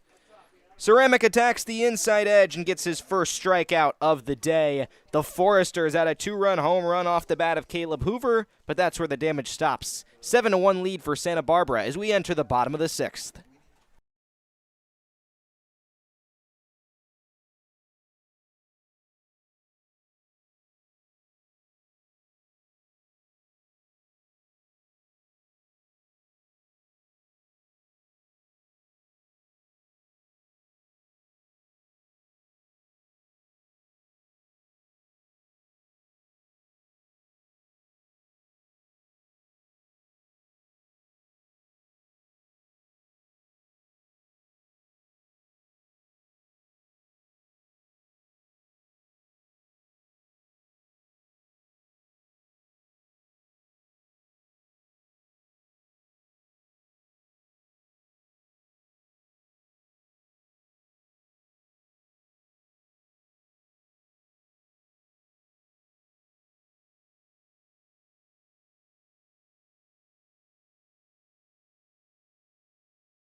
Bottom of the 6th here at Pirate Park.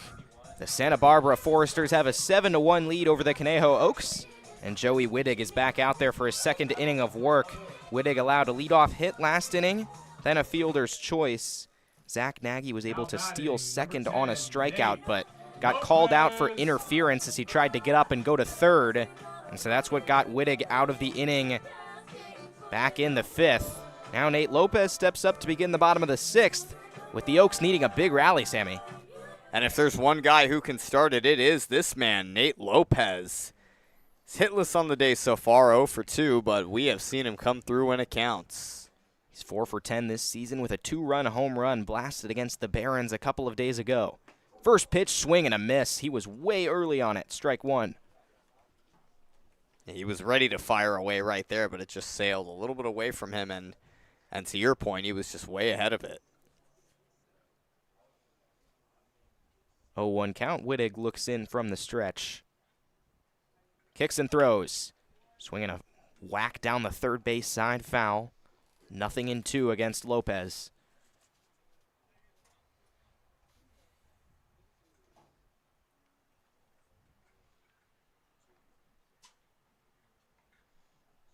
Wittig trying to start the inning off strong. Made 12 appearances at Louisiana Tech in 2026. His pitch gets away outside, 1-2. Tyler Antwine's up next. We saw him make an excellent diving catch in center last inning for the Oaks to try to prevent further damage after the 2-run homer from the Foresters off the bat of Caleb Hoover. Next pitch, just outside, 2-2. Yeah, I mean, that long ball from Caleb Hoover went right beside the tree, that big tree in right field. There's a few trees out there, but had quite more than the height and the distance. Wittig's 2-2. Swing and a miss. Wittig blows by Lopez.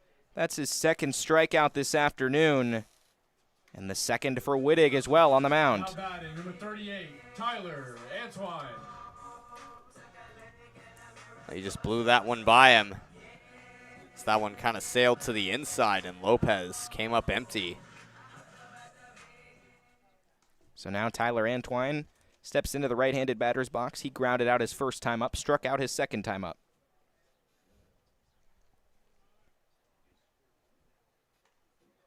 Wittig delivers. Antwine pushes it right and foul over the fence.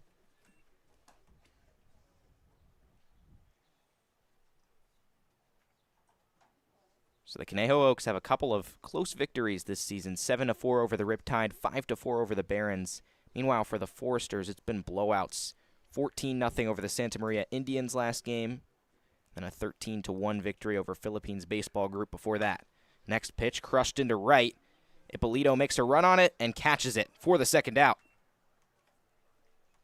No problem for Ippolito there, as that one Now batting, twisting a little bit to the right, Tyson but Reese. guided well there by Ippolito. So now Tyson Reese, the cleanup hitter, steps up, also in the midst of an 0-for-2 day so far with a ground out and a strikeout.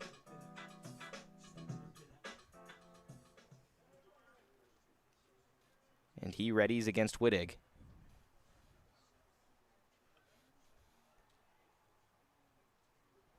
Who accepts the sign and comes set.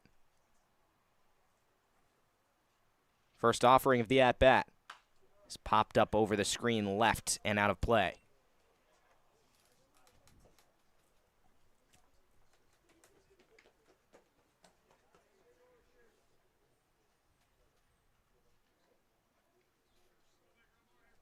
Reese steps back in. Wittig readies. Looks at his target and goes. Low and away for a ball on a fastball. That one just dropping low and twisting to the outside. Tyson Reese, guy that we know he has a good bat. We haven't seen it shine a lot yet. It is still early on, but he's got a lot to show for the season. Wittig gets ready and comes to the belt. His 1-1. Reese takes it high, 2 balls and a strike. Looking around the league, we've got a bit of a blowout on our hands in Danville, California. The Walnut Creek Crawdads are up 14-1 on the San Francisco Seagulls in the 6th inning. 2 balls and a strike against Reese as Wittig readies for his next pitch. Here it comes. Called strike on the outside edge on a fastball. Well-located pitch to get it to 2-2. Yeah, just right on the corner, completely froze Tyson Reese. And the catcher Camberg hardly had to move his glove, really. The Oaks are trying to avoid going down quietly. 2 balls, 2 strikes, 2 outs. Wittig against Reese. Here's the pitch. Crushed high to right. Ippolito should have a play on it. He settles and makes the grab. That ends the inning. A 1-2-3 frame for Joey Wittig, and the Oaks do go down quietly. They end the 6th down 7-1 to the Foresters. Coming up, more to come.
Caden Ceramic is back on the bump for the Oaks in the top of the 7th as the Santa Barbara Foresters hold a 7-1 lead. Ceramic allowed a big 2-run home run last inning, but settled in after that.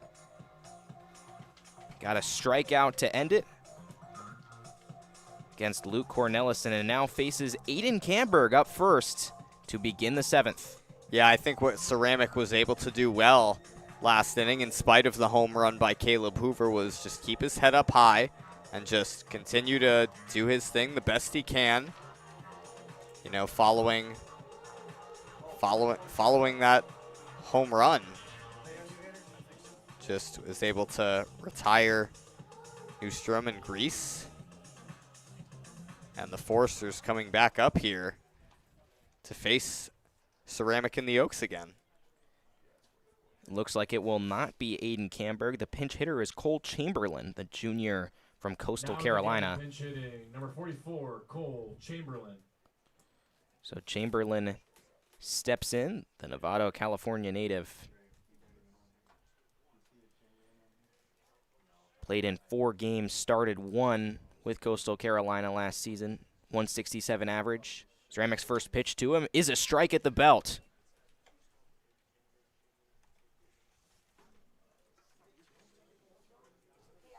Chamberlain's at-bats were, of course, limited, just 1 for 6.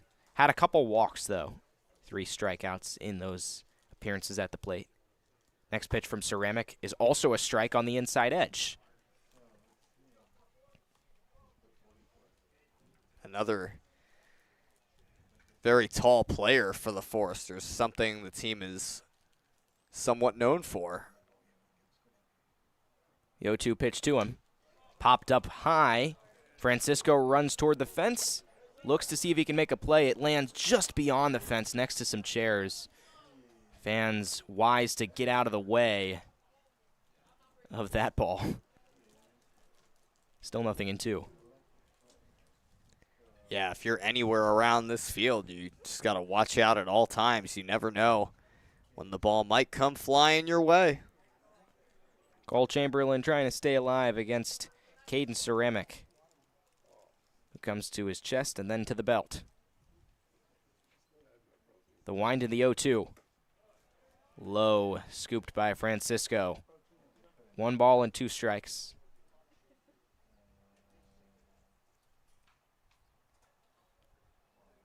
So the Foresters are in a comfortable position. If they can hold on, they'll improve to 3-0 on the season and hand the Oaks their first loss. The 1-2 from Ceramic. Swing and a miss.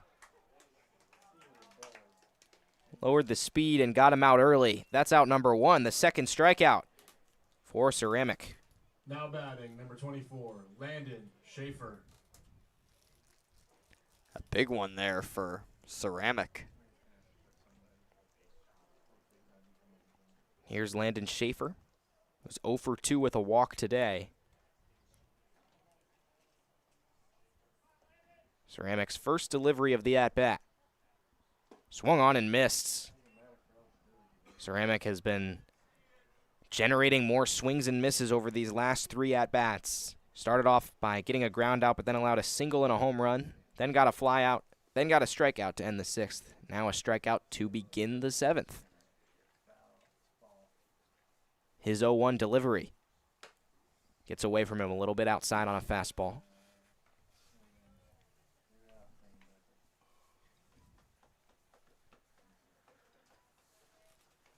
So Schaefer stands at the dish.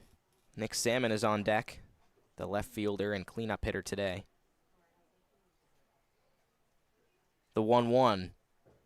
Popped up high right side. Reese stands under it, shifts back toward the first base bag, and makes the play, moving behind himself and to his right for the second out. Had to maneuver quite a bit and adjust to that one, and fighting the sun a little bit too, but is able to remain under it and haul it in for out number 2. And the Foresters certainly have a very promising lead, but this game is not over yet. They've got to continue to hold the Oaks at bay. So it's Nick Salmon coming up. Is 0 for 2 with a walk today after his 3-hit day 2 days back against the Santa Maria Indians. First pitch from Ceramic. It's just outside.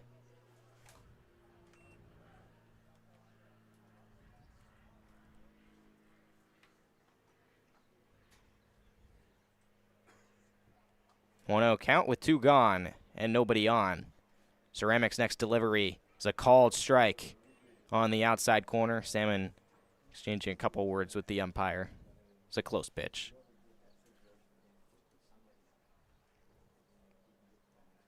One and one count, 2 outs in the top of the 7th. It's all Foresters today. They're up 7-1. Ceramic's delivery low and away for ball 2. Seen some good velo from Ceramic. He's able to catch those hitters a tad off guard. 2-1 with 2 outs. Outfield playing essentially straight away. Antoine just a couple of steps to the right of the second base bag. The pitch. Whacked down the first base side, scooped up by Reese. And now it's 2-2. Now Ceramic has a chance to get out of the inning.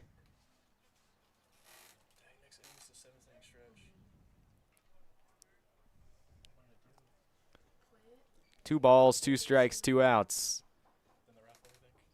Ceramic shakes off a sign, shakes it off again, and now gets ready.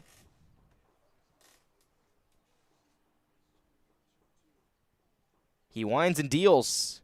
Swinging a pop-up. Center field, Antoine runs in. A long chase for him. He yells out to his left fielder, Stillwell, to take it, and Stillwell makes the catch. 1-2-3, easy 7th for Caden Ceramic. And now the Oaks will try to rally. As we go into the 7th inning stretch, Conejo trails 7-1.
There's a new pitcher for the Foresters. It's Will Jordan, the right-hander, standing at 6'6", replacing Joey Wittig, who tossed 2 scoreless in the 5th and 6th.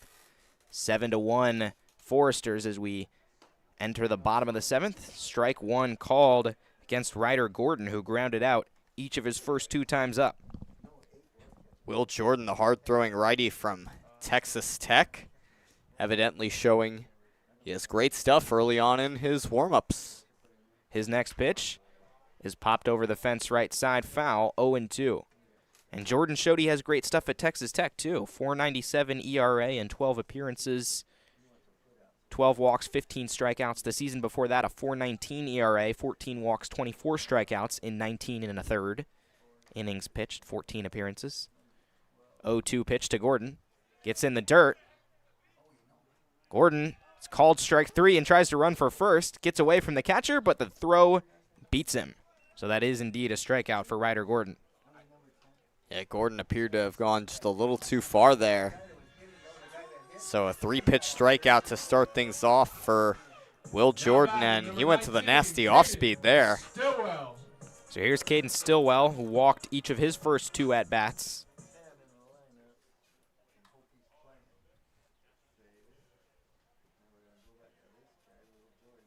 Jordan's first pitch is just high for a ball.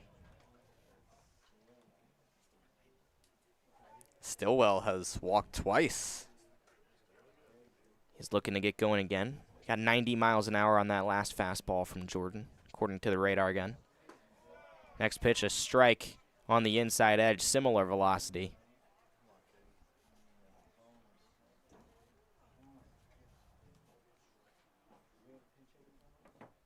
So 1-1 count on Stillwell. Here's the pitch. Called strike 2. So in addition to the pitcher swap for Santa Barbara, also a catcher swap as Liam Wilson is in there now, replacing Camberg. Of course, Cole Chamberlain pinch hit for Camberg last inning, so that makes sense. Just misses on the fastball, 2 balls and 2 strikes. One point we thought he had come into the game earlier, but he was just warming up his pitcher while Camberg had been putting his gear on, but he is into the game now. Now 2-2 to Stillwell. Swing and a miss on the off speed. Will Jordan, like many other pitchers today, will go fastball, and then just fool these guys with a slower off-speed pitch. Back-to-back strikeouts to begin the inning, and it's up to Brady Francisco to keep it alive. Francisco has reached base once with a walk today.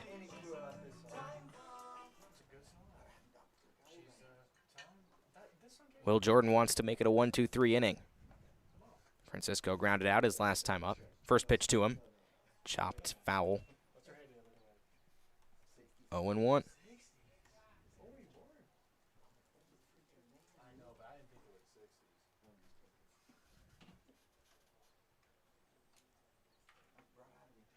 Francisco stares back at the mound. Will Jordan gets his sign and gets ready. The wind in the 0-1. Swing and a miss. Off speed again, gets Brady Francisco out early. 0-2 count.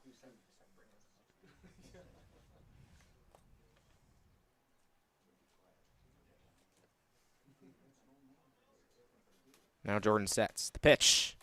Called strike 3. Will Jordan strikes out the side. Freezes Brady Francisco on the breaking ball. And that'll end the 7th in a snap. The Oaks trail 7-1. They'll have 2 chances to make a comeback coming up.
Top of the 8th, the Foresters have a 7-1 lead over the Conejo Oaks. Few defensive substitutions for the Oaks. Lucas Martinov steps in at catcher to replace Brady Francisco. Danny Aguilera comes in at shortstop to replace Zach Nagy. And, of course, on the mound is Landon Martin to replace Caden Ceramic after his 2 innings of work. A lot of substitutions late into the game. In a game like this that's really not close, it can be wise to give your other guys a chance to see some action as the game heads into the 8th inning. Martin's first fastball missed low to Josh Woodworth. It's a Martin to Martinov battery. Next pitch, swing and a miss on a fastball, 1-1. So for Landon Martin, came out of Cal State Fullerton, 12 appearances in 2026, 9.28 ERA in 10 2/3, 8 walks, 12 strikeouts. Next offering, skips past Martinov, 2-1. Woodworth is 0 for 3 today with a strikeout. Batted .281 at Pepperdine over this past season. Martin shakes off Martinov's sign and now accepts the new one. Here's the wind and the 2-1. Swing and a miss. Just a hesitant swing from Woodworth to make it 2-2. Well, Josh Woodworth is yet to join the hitter on base party. Certainly been a very strong offensive performance by the Foresters and defensive as well. 2-2, cold strike 3 on the edge. A fastball freezes up Woodworth, and Landon Martin begins his outing with a strikeout. Number 7. And not a bad framing job either by Martinov behind the plate as Landon Martin begins his day with a strikeout. Here's Makani Nabarro. He's 1 for 3 with a single that came back in the 4th. Martin looks in on the lefty and delivers. Swinging a drive to center. Antoine's been running around all day out there. He tries to get to it, and it drops. Fielded by the left fielder Stillwell instead. Sliding into second, Nabarro gets himself a double. He's fired up about it, and for good reason. Big power showing to get the Foresters in scoring position with 1 out. Well, Nabarro just split the gap right there, and Antoine gave his best effort to chase it, but unable to reach it. It fell just in front of the left fielder Stillwell, and he fired it in, and the throw was cut off by Aguilera at short. Now in the game, pinch hitting number 43, Jake. Now Jake Despain is pinch hitting in place of Kurt Ippolito. Despain spent 2026 at Golden West, fouls one into the fence. Hit .361 there last season, so a very productive batter.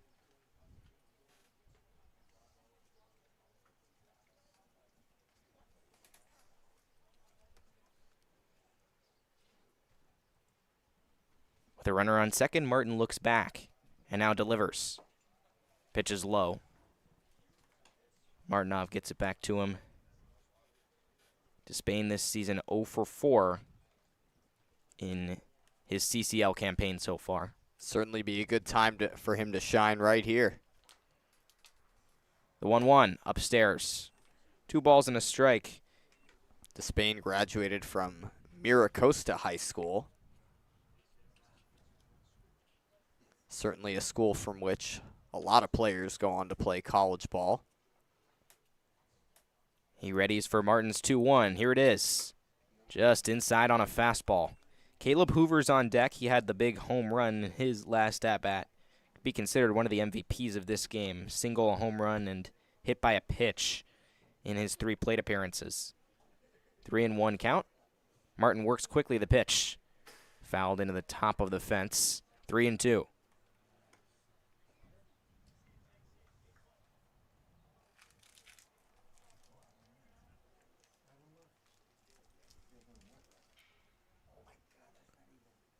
Three balls, 2 strikes, 1 out. The pitch to Despain. Inside for ball 4. So a 1-out walk sparks more trouble for the Oaks on the base paths. It's been a little while since they've seen that trouble, but if the Foresters can keep that rolling here, and they certainly can. Here's a guy who went long his last time up. Caleb Hoover hit a long home run to right field in the 6th inning. If the Foresters can keep this up, they're going to have the Oaks by a lot in this one. First pitch at the knees for a strike. Hoover had 2 hits against the Santa Maria Indians back on the 7th, and on the 6th against the Philippines baseball group, he threw a scoreless inning on the mound. So he can do a lot. We saw the home run in his last at-bat that you mentioned, Sammy. Here's the 0-1. Slider for a strike. Martin brought it all the way back. 0-2.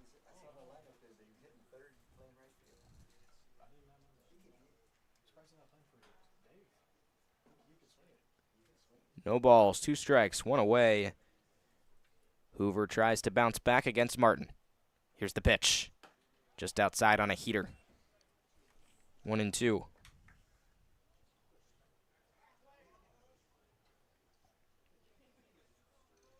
Runners on first and second for the Foresters, who lead 7-1. The Oaks have not scored a run since the 3rd inning. Santa Barbara looks to be in a good spot to improve to 3-0 on the season. Martin throws to second. Not in time.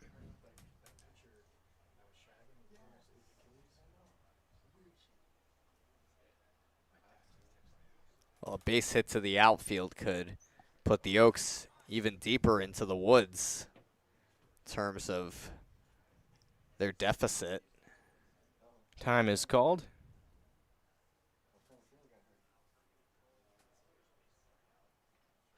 And now there's a conversation about to happen potentially between someone in the field for the Oaks. Got Antwine wandering in from center. Yeah, I wonder if he's in a little bit of discomfort. Yeah, the trainer, Yoshi Shiratori, walking out to him. So it wasn't clear exactly when something may have happened, but Tyler Antwine seems to be in a little bit of pain. Yeah, it looks like it might be a hamstring or something. Obviously don't want to speculate, but whatever it is, hoping he's okay, and definitely walking with a bit of a limp, hence potentially something in that area. I mean, we know in center field the hill can pose problems for these fielders. It's not even grass all the way out there. Maybe Antwine stepped on there and experienced a little bit of discomfort because of that. It's hard to say, but either way, his day might be done. Yeah, it looks like we're seeing the new center fielder. Yeah, we're getting a lot of switches. Reese is heading into right, Latshaw is heading into center, and Dylan Jackson's heading to first. So a triple switch for the Oaks. Number 5, Tyson Reese moves to right field. Number 18, James Latshaw to center. And now in the game, number 12, Dylan Jackson. Well, Jackson obviously had hit the walk-off long ball on Sunday. He's back in the game, out of necessity now. The 1-2 is low. 2 balls and 2 strikes.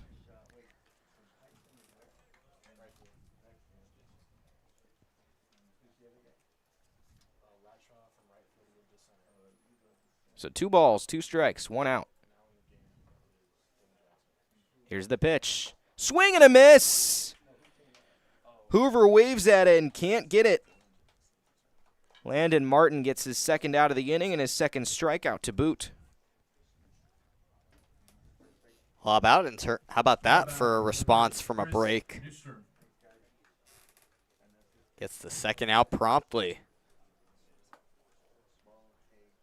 And now Chris Newstrom comes back up. His 2 singles today alongside a flyout. And that flyout was the diving catch by Antwine. Such an excellent play in the field. First pitch strike to him. Newstrom has an opportunity with 2 runners on and 2 outs to really ice this game for the Foresters, who already lead by 6. Martin shakes off the sign and brings it to the belt. Here's the 0-1. Swing and a miss on the off speed.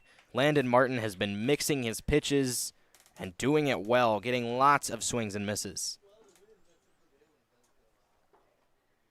Yeah, he has put 2 runners on, but he's been able to coordinate well and just throw the hitter's timings off. Martin gets set on 0-2 and throws. Tipped into the backstop. Newstrom stays alive, trying to turn things over to the top of the order.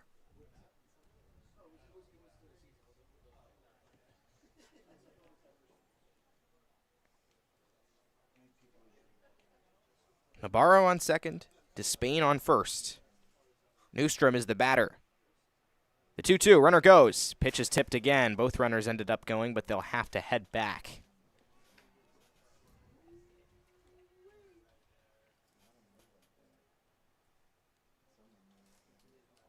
And for the Foresters, this has been the theme in their 14-0 and 13-1 victories this season. Just generating a lot of offense, getting stifling pitching, cruising through these games. They look unstoppable right now. Martin shakes off a couple of signs, and now Martinov calls time. So the two will try to get back on the same page here. Quick discussion. Presumably strategy-based, and Martinov heads back to the dish.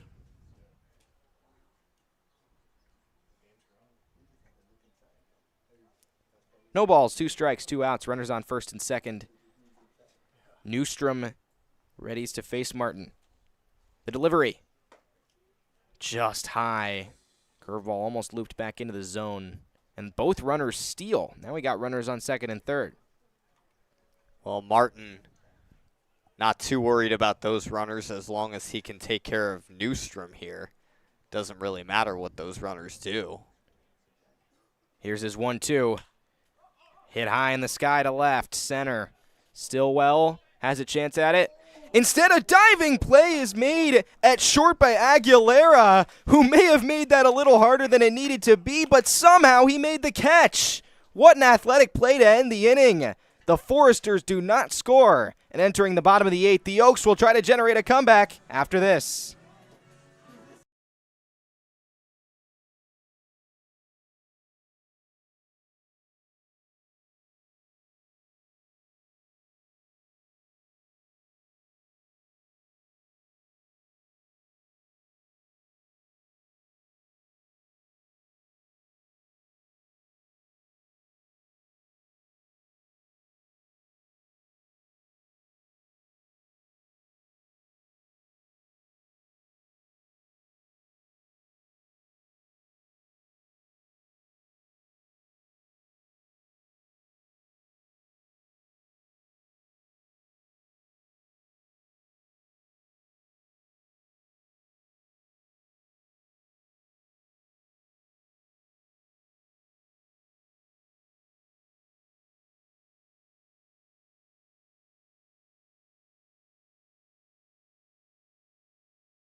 It's the bottom of the 8th, the second to last chance for the Conejo Oaks to try to come back from this 7-1 deficit.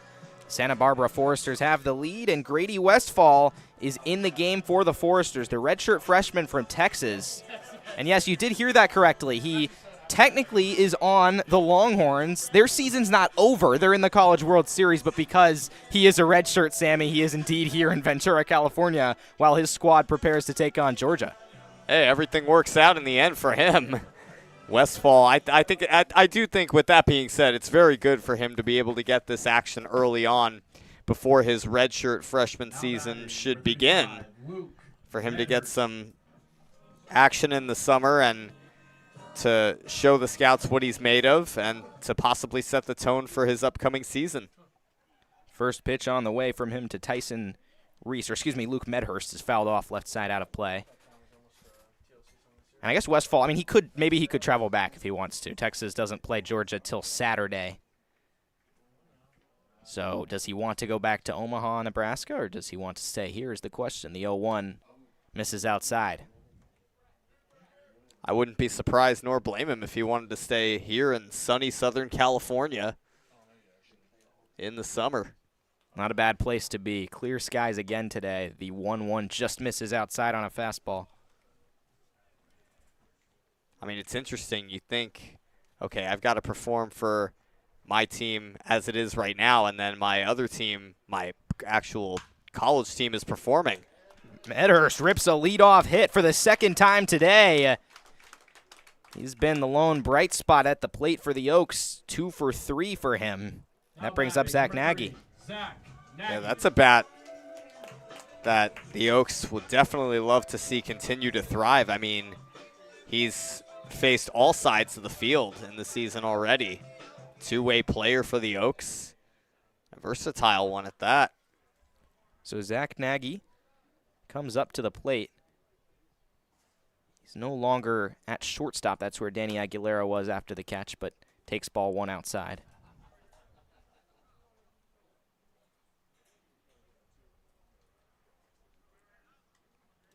So Nagy steps back in.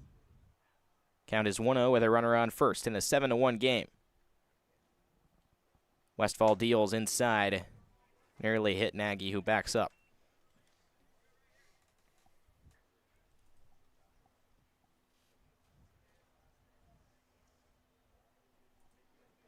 Medhurst off first. Nagy at the dish. Westfall on the mound. Here's the 2-0. Swung on and tipped into the mid of the catcher, Wilson, 2-1.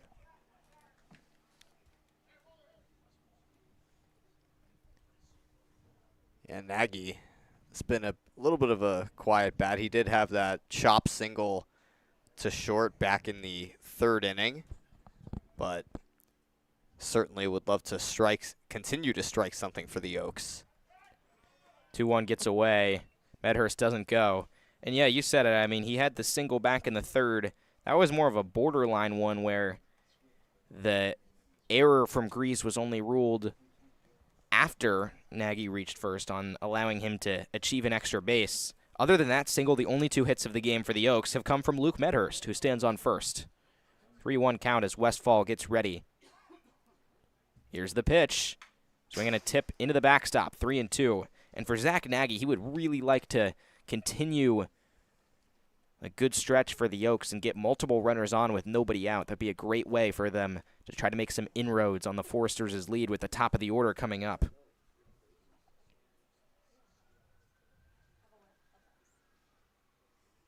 Westfall at the belt. Here's the payoff pitch. Swinging a chopper right up the middle. Play on it from Cornelison. He throws to first, but it's offline. It gets away. The runners both advance. Medhurst to 3rd, Nagy to 2nd. Nagy gets his 2nd infield hit of the day, but also advances on an error just like he did in the 3rd inning. Now batting, number 18, James. Well, Marcus Grease did that first part of that play right. He was able to stop it from going up the middle, and I almost thought he might have had a better shot at getting Medhurst at 2nd. He ends up throwing it awry past first, and the Oaks are starting to knock on the door.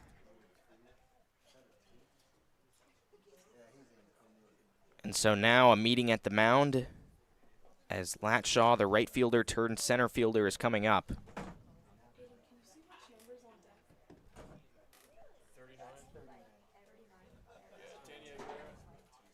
And Aguilera stands on deck for the Oaks, as of course he came into the game, but going to hit in place of Nate Lopez. Runners are on 2nd and 3rd. The first pitch to Latshaw. It's a called strike on the outside corner. And this, Sammy, is a huge opportunity. 2 runners in scoring position, nobody out. The Oaks need this if they want to stay in this game. Yeah, and for this inning, at the very least, you have a chance to change the tone a little bit of the ball game and make it more interesting. Next pitch gets away, but nice stop by Wilson. 1-1. Seen good action behind the plate from both catchers for the Foresters. Wilson coming into this game an inning or 2 ago. And the Oaks with 2 runners in scoring position.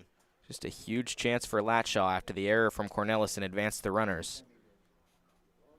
1-1 count. The pitch. Hammered to right, way foul toward the football stadium. That might have gotten onto the football stadium. I believe it did. We don't have a view, but if we did, we would look. 1 ball and 2 strikes with nobody out. Furthest foul ball we've seen. Westfall trying to get out of a jam. He throws. Hit up the middle to second. Newstrom loses the ball. It goes in the outfield. 1 run scores, 2 runs score, and Latshaw reaches first. It's the Foresters 7 and the Oaks 3. A much-needed break for the Conejo Oaks. Latshaw, that shot up the middle. You knew at least 1 run was going to score. You didn't know that there was going to be no outs on the play or even another run. But that's a bounce that went the Oaks' way as both Medhurst and Nagy scored. And it's a 4-run ball game. Oaks are knocking on the door. So Danny Aguilera comes in to hit for the first time today, pitches high. Dylan Jackson's on deck. Of course, we saw him substitute into the game at first base earlier on the triple switch where Tyler Antwine exited. So Jackson's batting in Antwine's place. Aguilera hitting in place of Nate Lopez, who was at second. Next pitch is up high.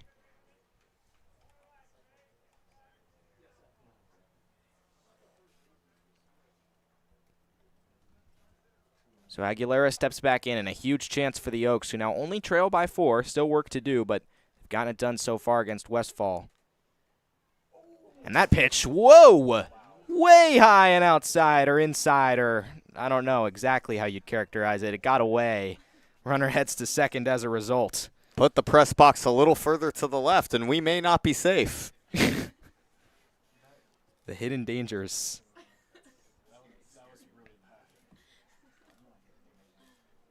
Now a runner in scoring position. Westfall's just trying to reset here. That's the biggest key for him at this point. It's a 3-0 count, though, against Aguilera. We'll see if the Foresters get someone warming soon. The pitch. In there for a strike. Well done on the outside edge to respond.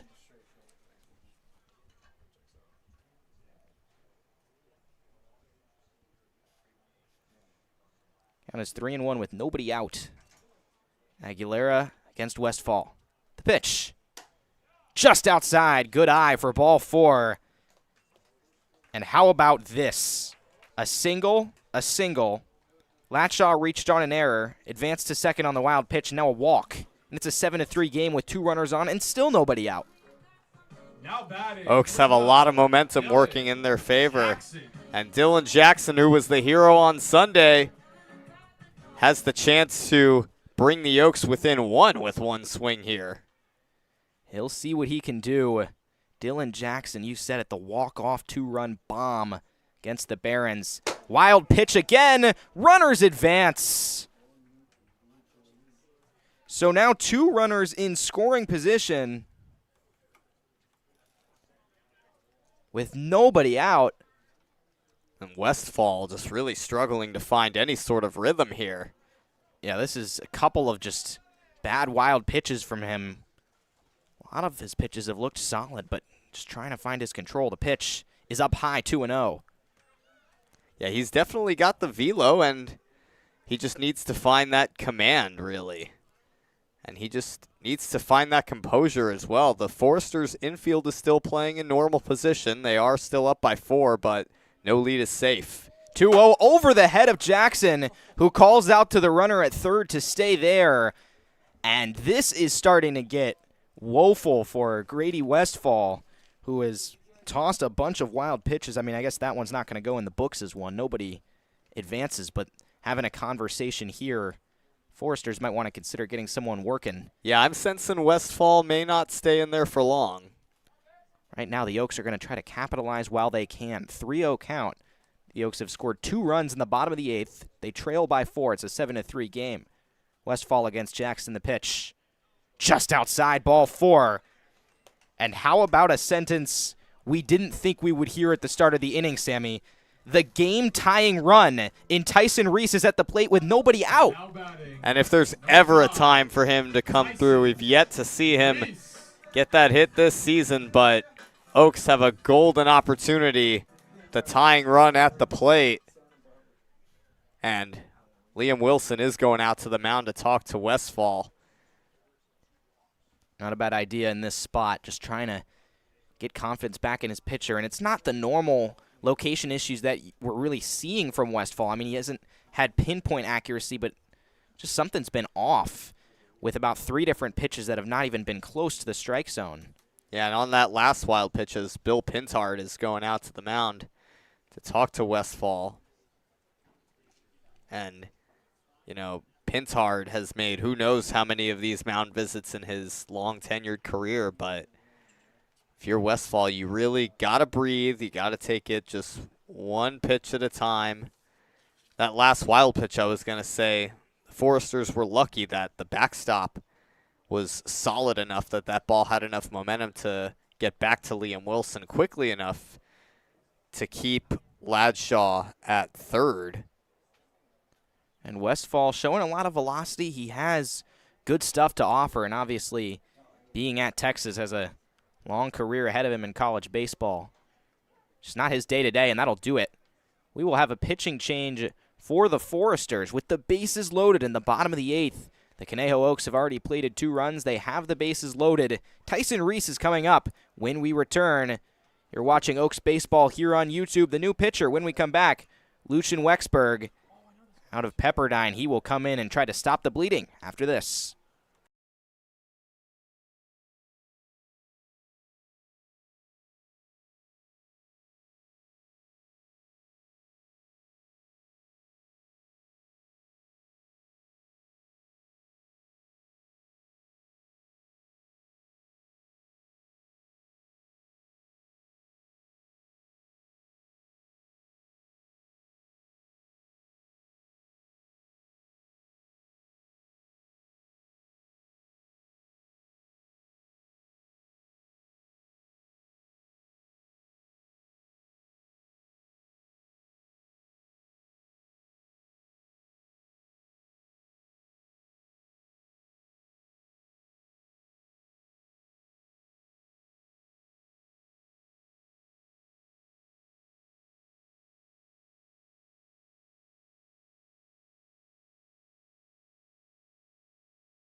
Lucian Wexberg is the new pitcher for the Foresters, replacing Grady Westfall, and this is a tough spot for him. It's against Tyson Reese, the first baseman turned left fielder. Reese is coming up. It's an 0 for 3 day so far, but now has the bases loaded and nobody out in a 4-run game. First pitch just outside for a ball. And for the Oaks, the offense has not been there all day until this inning. They plate 2 runs, get the bases loaded, and suddenly it's a 7-3 game with potential for more. And we'll see if Wexberg can clean up Westfall's mess. 1-1 after that strike went down the middle. Wexberg had 25 appearances at Pepperdine, 4.66 ERA this past season, so really productive innings eater out of the bullpen. He comes to the belt and readies for the 1-1. Reese checks the appeal. They'll say he did indeed swing for strike 2. 1 ball, 2 strikes with nobody out and the bases loaded. This is an opportunity the Oaks cannot afford to pass up. They try to keep their undefeated season alive. Here's the pitch. Swing and a miss. Fastball blows by Reese for the first out. Well, Wexberg able to get that much needed and long overdue first out for the Foresters. Number 6, Ryder. Oaks still have plenty significant of an opportunity to do some damage, and Gordon 0 for 3 on the day. Could use one here. Gordon with a couple ground outs and a strikeout today. He steps in as the game-tying run with 1 out in the inning and the bases loaded in the bottom of the 8th. Foresters lead 7-3. Wexberg comes set and delivers. First pitch strike on the inside edge. Wexberg looking comfortable so far. Pitched a scoreless inning against Philippines on the 6th. Nods and sets. Here's the 0-1. Swing and a miss on the outside corner. Wexberg is dealing quickly. Suddenly it's 0-2 on Ryder Gordon. Caden Stillwell stands on deck. The Oaks trying their best to capitalize. The set. And the 0-2. Misses low, gets away. It's under the catcher, Wilson, who was able to get it back without any damage.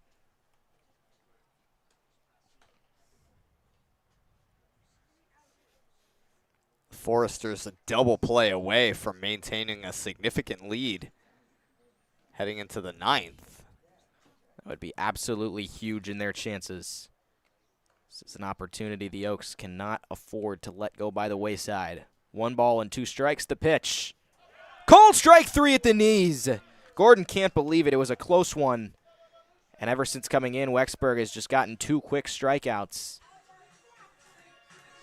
It's up to Caden Stillwell with 2 outs and the bases loaded.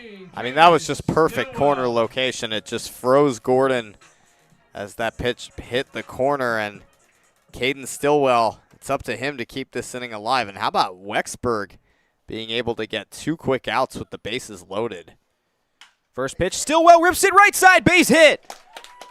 1 run comes home. Aguilera stops at third. Caden Stillwell has an RBI. The throw gets away. It bounces off the backstop. So thank goodness for the Foresters that they avoid further damage. But Stillwell has his first hit, the first hit from a player not named Medhurst or Nagy for the Oaks today, and it's 7-4. Well, that's big, the RBI single from Stillwell, and now the Oaks in a position where they could take the lead with 1 swing. Now Lucas Martinov, who checked in for Brady Francisco, is coming up, getting ready to hit. With 2 outs, representing the go-ahead run with the bases loaded. First pitch. Curveball in there for a strike. Nice pitch from Wexberg. Martinov looking to keep this rally going. And by the way, that run belongs to Westfall. His line not officially done yet. The 0-1. Swing and a miss on a curveball. Martinov got out in front. 0-2. The Oaks down to their last strike of the inning. They'd still love more damage here. Trailing 7-4. Here's the pitch. Cold strike 3 at the knees. A clutch performance from Lucian Wexberg, who gets 3 strikeouts and only lets 1 run across. After 8 innings, the Oaks still trail 7-4. They got 3 in the 8th. They'll need at least 3 in the 9th to keep this game alive. But first, the top of the 9th is up after this.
Top of the 9th here is the Oaks trail 7-4 to the Santa Barbara Foresters after getting 3 runs in the bottom of the 8th.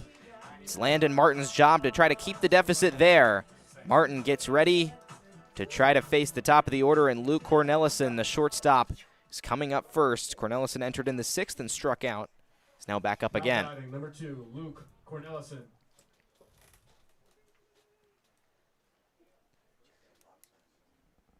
The Oaks left the bases loaded in the 8th inning. Tried to get things closer. now within striking distance, a 3-run deficit. First pitch strike on the breaking ball, 0-1 against Gorellison. The Oaks certainly did significant damage, and they were really getting to Westfall, and then as soon as Wexburg came in, you know, the damage was reduced significantly. 0-1 pitch. Slider catches the zone for strike 2. So the inning would end with 3 runs to Westfall's name. His line is now officially done. No balls, 2 strikes. Landon Martin working out ahead of Luke Cornelison. Wind in the pitch. Chop to third.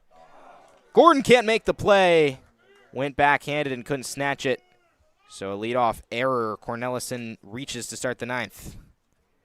Yeah, just an unfortunate break for Gordon and the Oaks. He tried to backhand that, and that's not the first unsuccessfully attempted pick that we've seen from either of these teams today. And that's something the Oaks cannot afford to keep doing late in this ballgame, or really at all today. So with a runner on first, new batter Chamberlain takes strike 1. Or excuse me, Wilson. 10, Liam Wilson.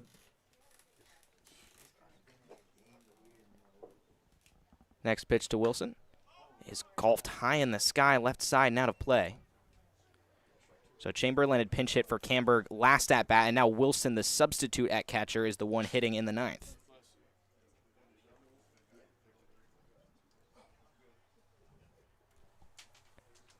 No balls, 2 strikes. Martin winds and throws in the dirt for a ball. A lot of substitutions that have come in this ball game. We're seeing Wilson get his first looks at the plate here. Went 0 for 1 on the 6th against Philippines. The pitch ripped into left. This one falls for a base hit. Stillwell tries to track it down and left. Cornelison digs for third and stops there. That's an easy double for Liam Wilson. And now the Foresters are threatening in the 9th. Runners on second and third and nobody out. And they could really use some insurance here. Wilson yanked that ball down the left field line. Cornelison wisely stopping at third. And the Oaks will bring the infield in as they cannot afford to give up any more runs. They're just chasing 3, but Foresters, you know they would love some insurance. And I mentioned it earlier in the game that both of these teams want to get as many runs as they can, and while they're hot, they don't want to stop being hot. It's Landon Schaefer's turn at the dish. Trying to drive in 1 or 2 guys. Martin is stuck in a jam now. He comes set. First pitch of the at-bat. Tipped into the dirt. Away for Martinov, 0-1. So the Oaks want to try to get a stand here, and if they can hold it scoreless, they need 3 runs in the bottom of the 9th to tie it and keep this game going, or 4 to walk it off. Something that the Oaks are certainly capable of. It's not beyond them. Got 3 in the 8th. We'll try to do the same in the 9th. The 0-1. Breaking ball just upstairs. A ball and a strike. And nobody out in this inning. Foresters have plenty of leeway to do some damage here. Martin's next pitch. Swung on, chop, third base side, foul. 1-2, and Martin's been getting ahead, and of course keep in mind he allowed his first runner on an error, and then Wilson smoked one to left. So really one pitch of Martin's that a hitter has gotten a big piece of so far this inning. He's ahead 1-2. Martin nods and throws. Looping breaking ball, almost made it back. It looked way out of the zone at the start and kept breaking and breaking. Just couldn't quite get back into the top. 2-2 against Schaefer is upcoming. Outfield playing relatively deep. The pitch tipped into the backstop.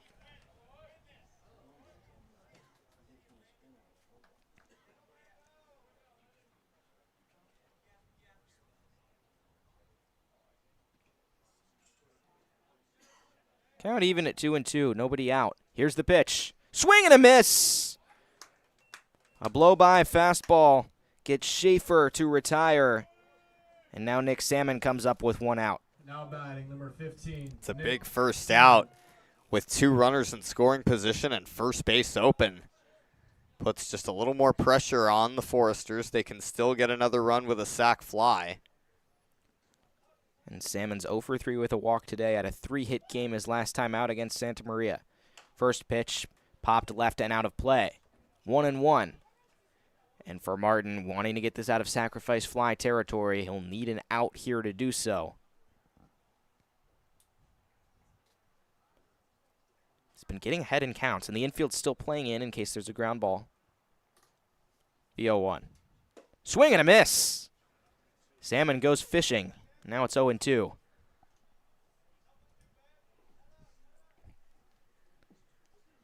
He steps back into the box. A big spot for Martin, who's ahead in the count once again. He nods and delivers. Low and in the dirt. Martinov blocks it, keeps it in front of him, and stares down the runner at third. Now 1-2.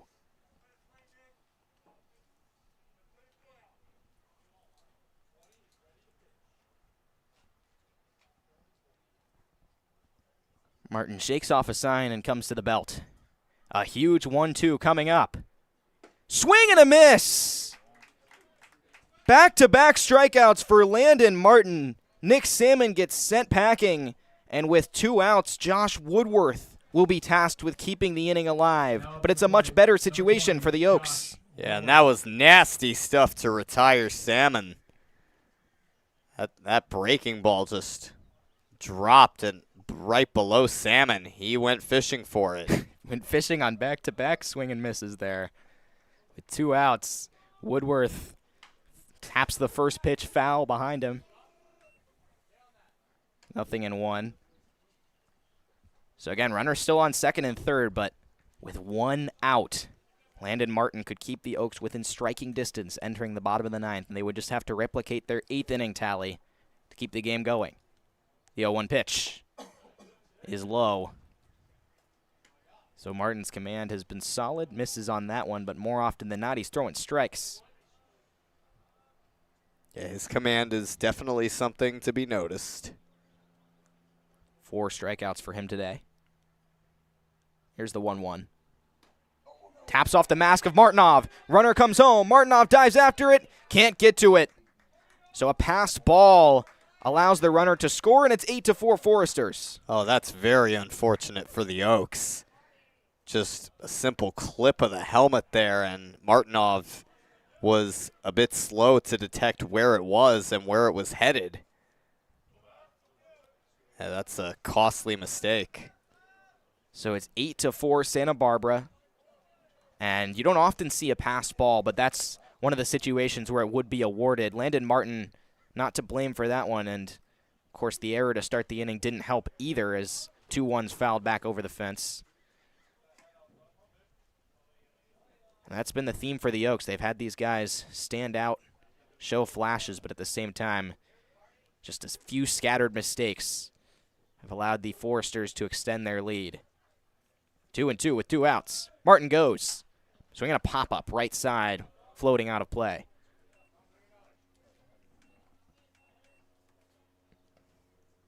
So Woodworth stays alive, still 2-2.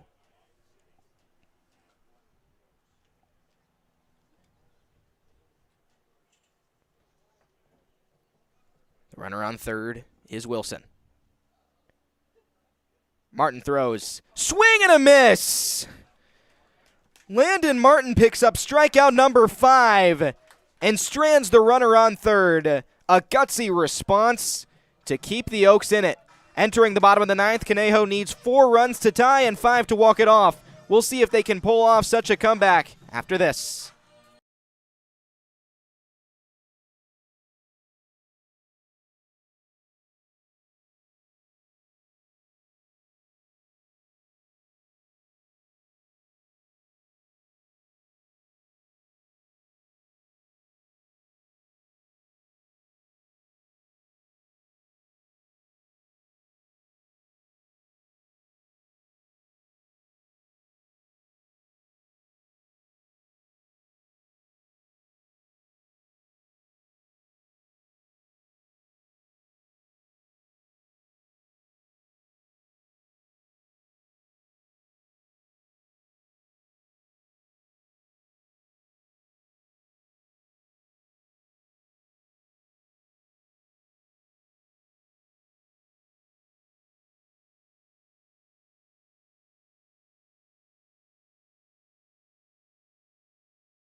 Lucian Wexberg comes out for the bottom of the ninth after throwing 3 strikeouts in the 8th.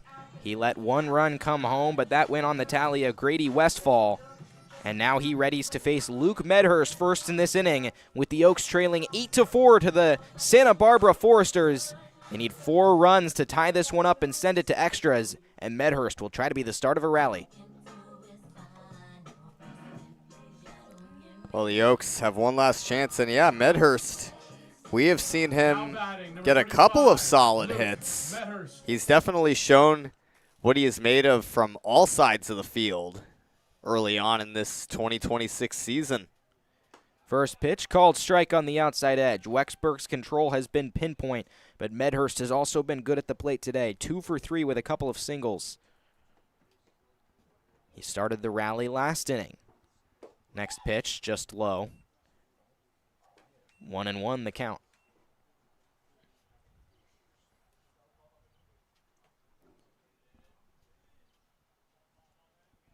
Wexberg's pitch. Called strike, same spot as the first strike on a fastball. So he's now in position to try to get another strikeout unless Medhurst can keep it alive. He nods and sets. 1-2 the pitch. Floating curve just high.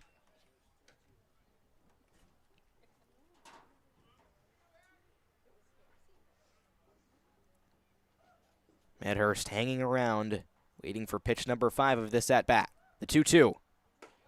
Called strike 3 on a breaking ball. All 4 of Wexberg's outs have been strikeouts. 1 down.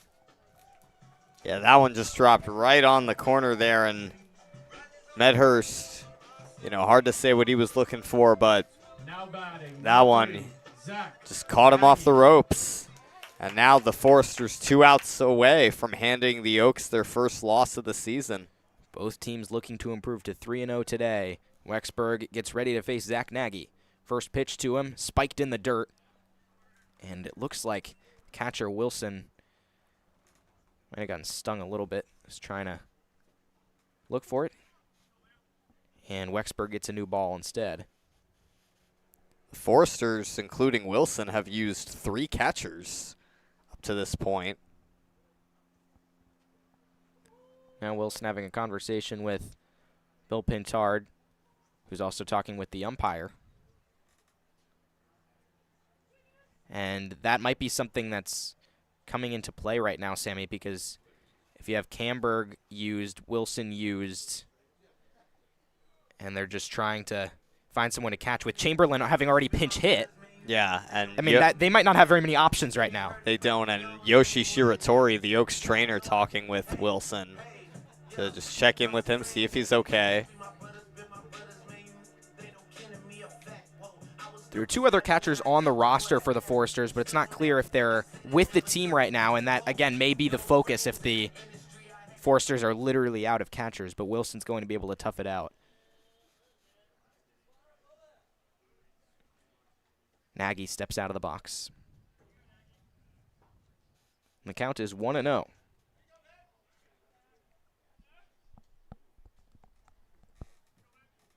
Wexberg readies and throws. Goes right at the head of Nagy, who ducks out of the way. Thank goodness.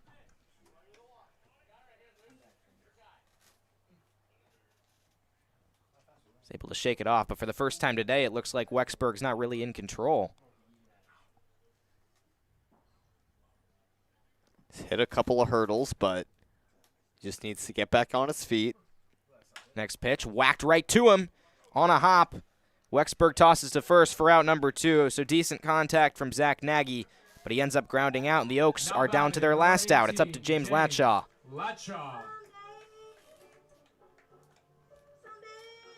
Well, we saw how the Oaks were rallying last inning, and the fact that they had the bases loaded and nobody out, you thought, and they were down by 4 at that point as they are again now, you thought, you just had a feeling like maybe they were going to come crashing through the door further.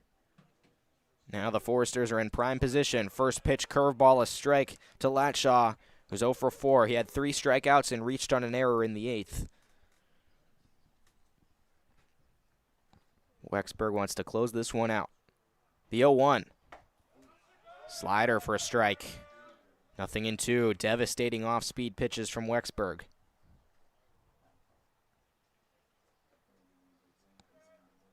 No balls, 2 strikes. The pitch. Chopped weakly over to third. Schaefer gets it to first on the run. It's picked out of the dirt, and the Santa Barbara Foresters survive. The Foresters win 8-4 and remain undefeated. A 3-0 record for them on the season, and the Conejo Oaks suffer their first loss in CCL play, falling to 2-1. Yeah, exceptional work by the Santa Barbara Foresters today, and you know, it was a far from perfect game for either team, but Foresters, they got ahead early, got those 3 runs in the top of the 3rd inning, and that was a lead they never relinquished. So now the Oaks will try to respond. They'll have an off day Wednesday before playing again on Thursday. As we take you back up into the booth, just a difficult loss for Conejo. Got most of the offense from the bottom of the lineup. Luke Medhurst had a couple hits. Zach Nagy was getting on base as well.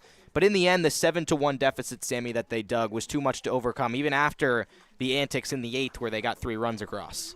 Yeah, and that was the biggest rally by far that the Oaks had. And defensively, it was certainly not a perfect day for either side, but Foresters, they just had better offense today. They took advantage of more of their opportunities, and you know, the mistakes did not come short of the Oaks today. They had some wild pitches and pass balls, and the errors too, and the walks. Those really hurt the Oaks tremendously, but they'll have an off day to kind of regroup and debrief, and it's their first loss of the season. Still a lot of baseball to be played this summer, so season is far from over. The Oaks with their first loss of the season, and well done to the Foresters. Foresters and head coach Bill Pintard gets his 1,160th career victory to add to his impressive summer ball ledger. 8-4 is your final score here from Pirate Park. Alongside Sammy Fon, this is Calvin Kaplan saying so long. The Oaks will be back in action on Thursday. See you then.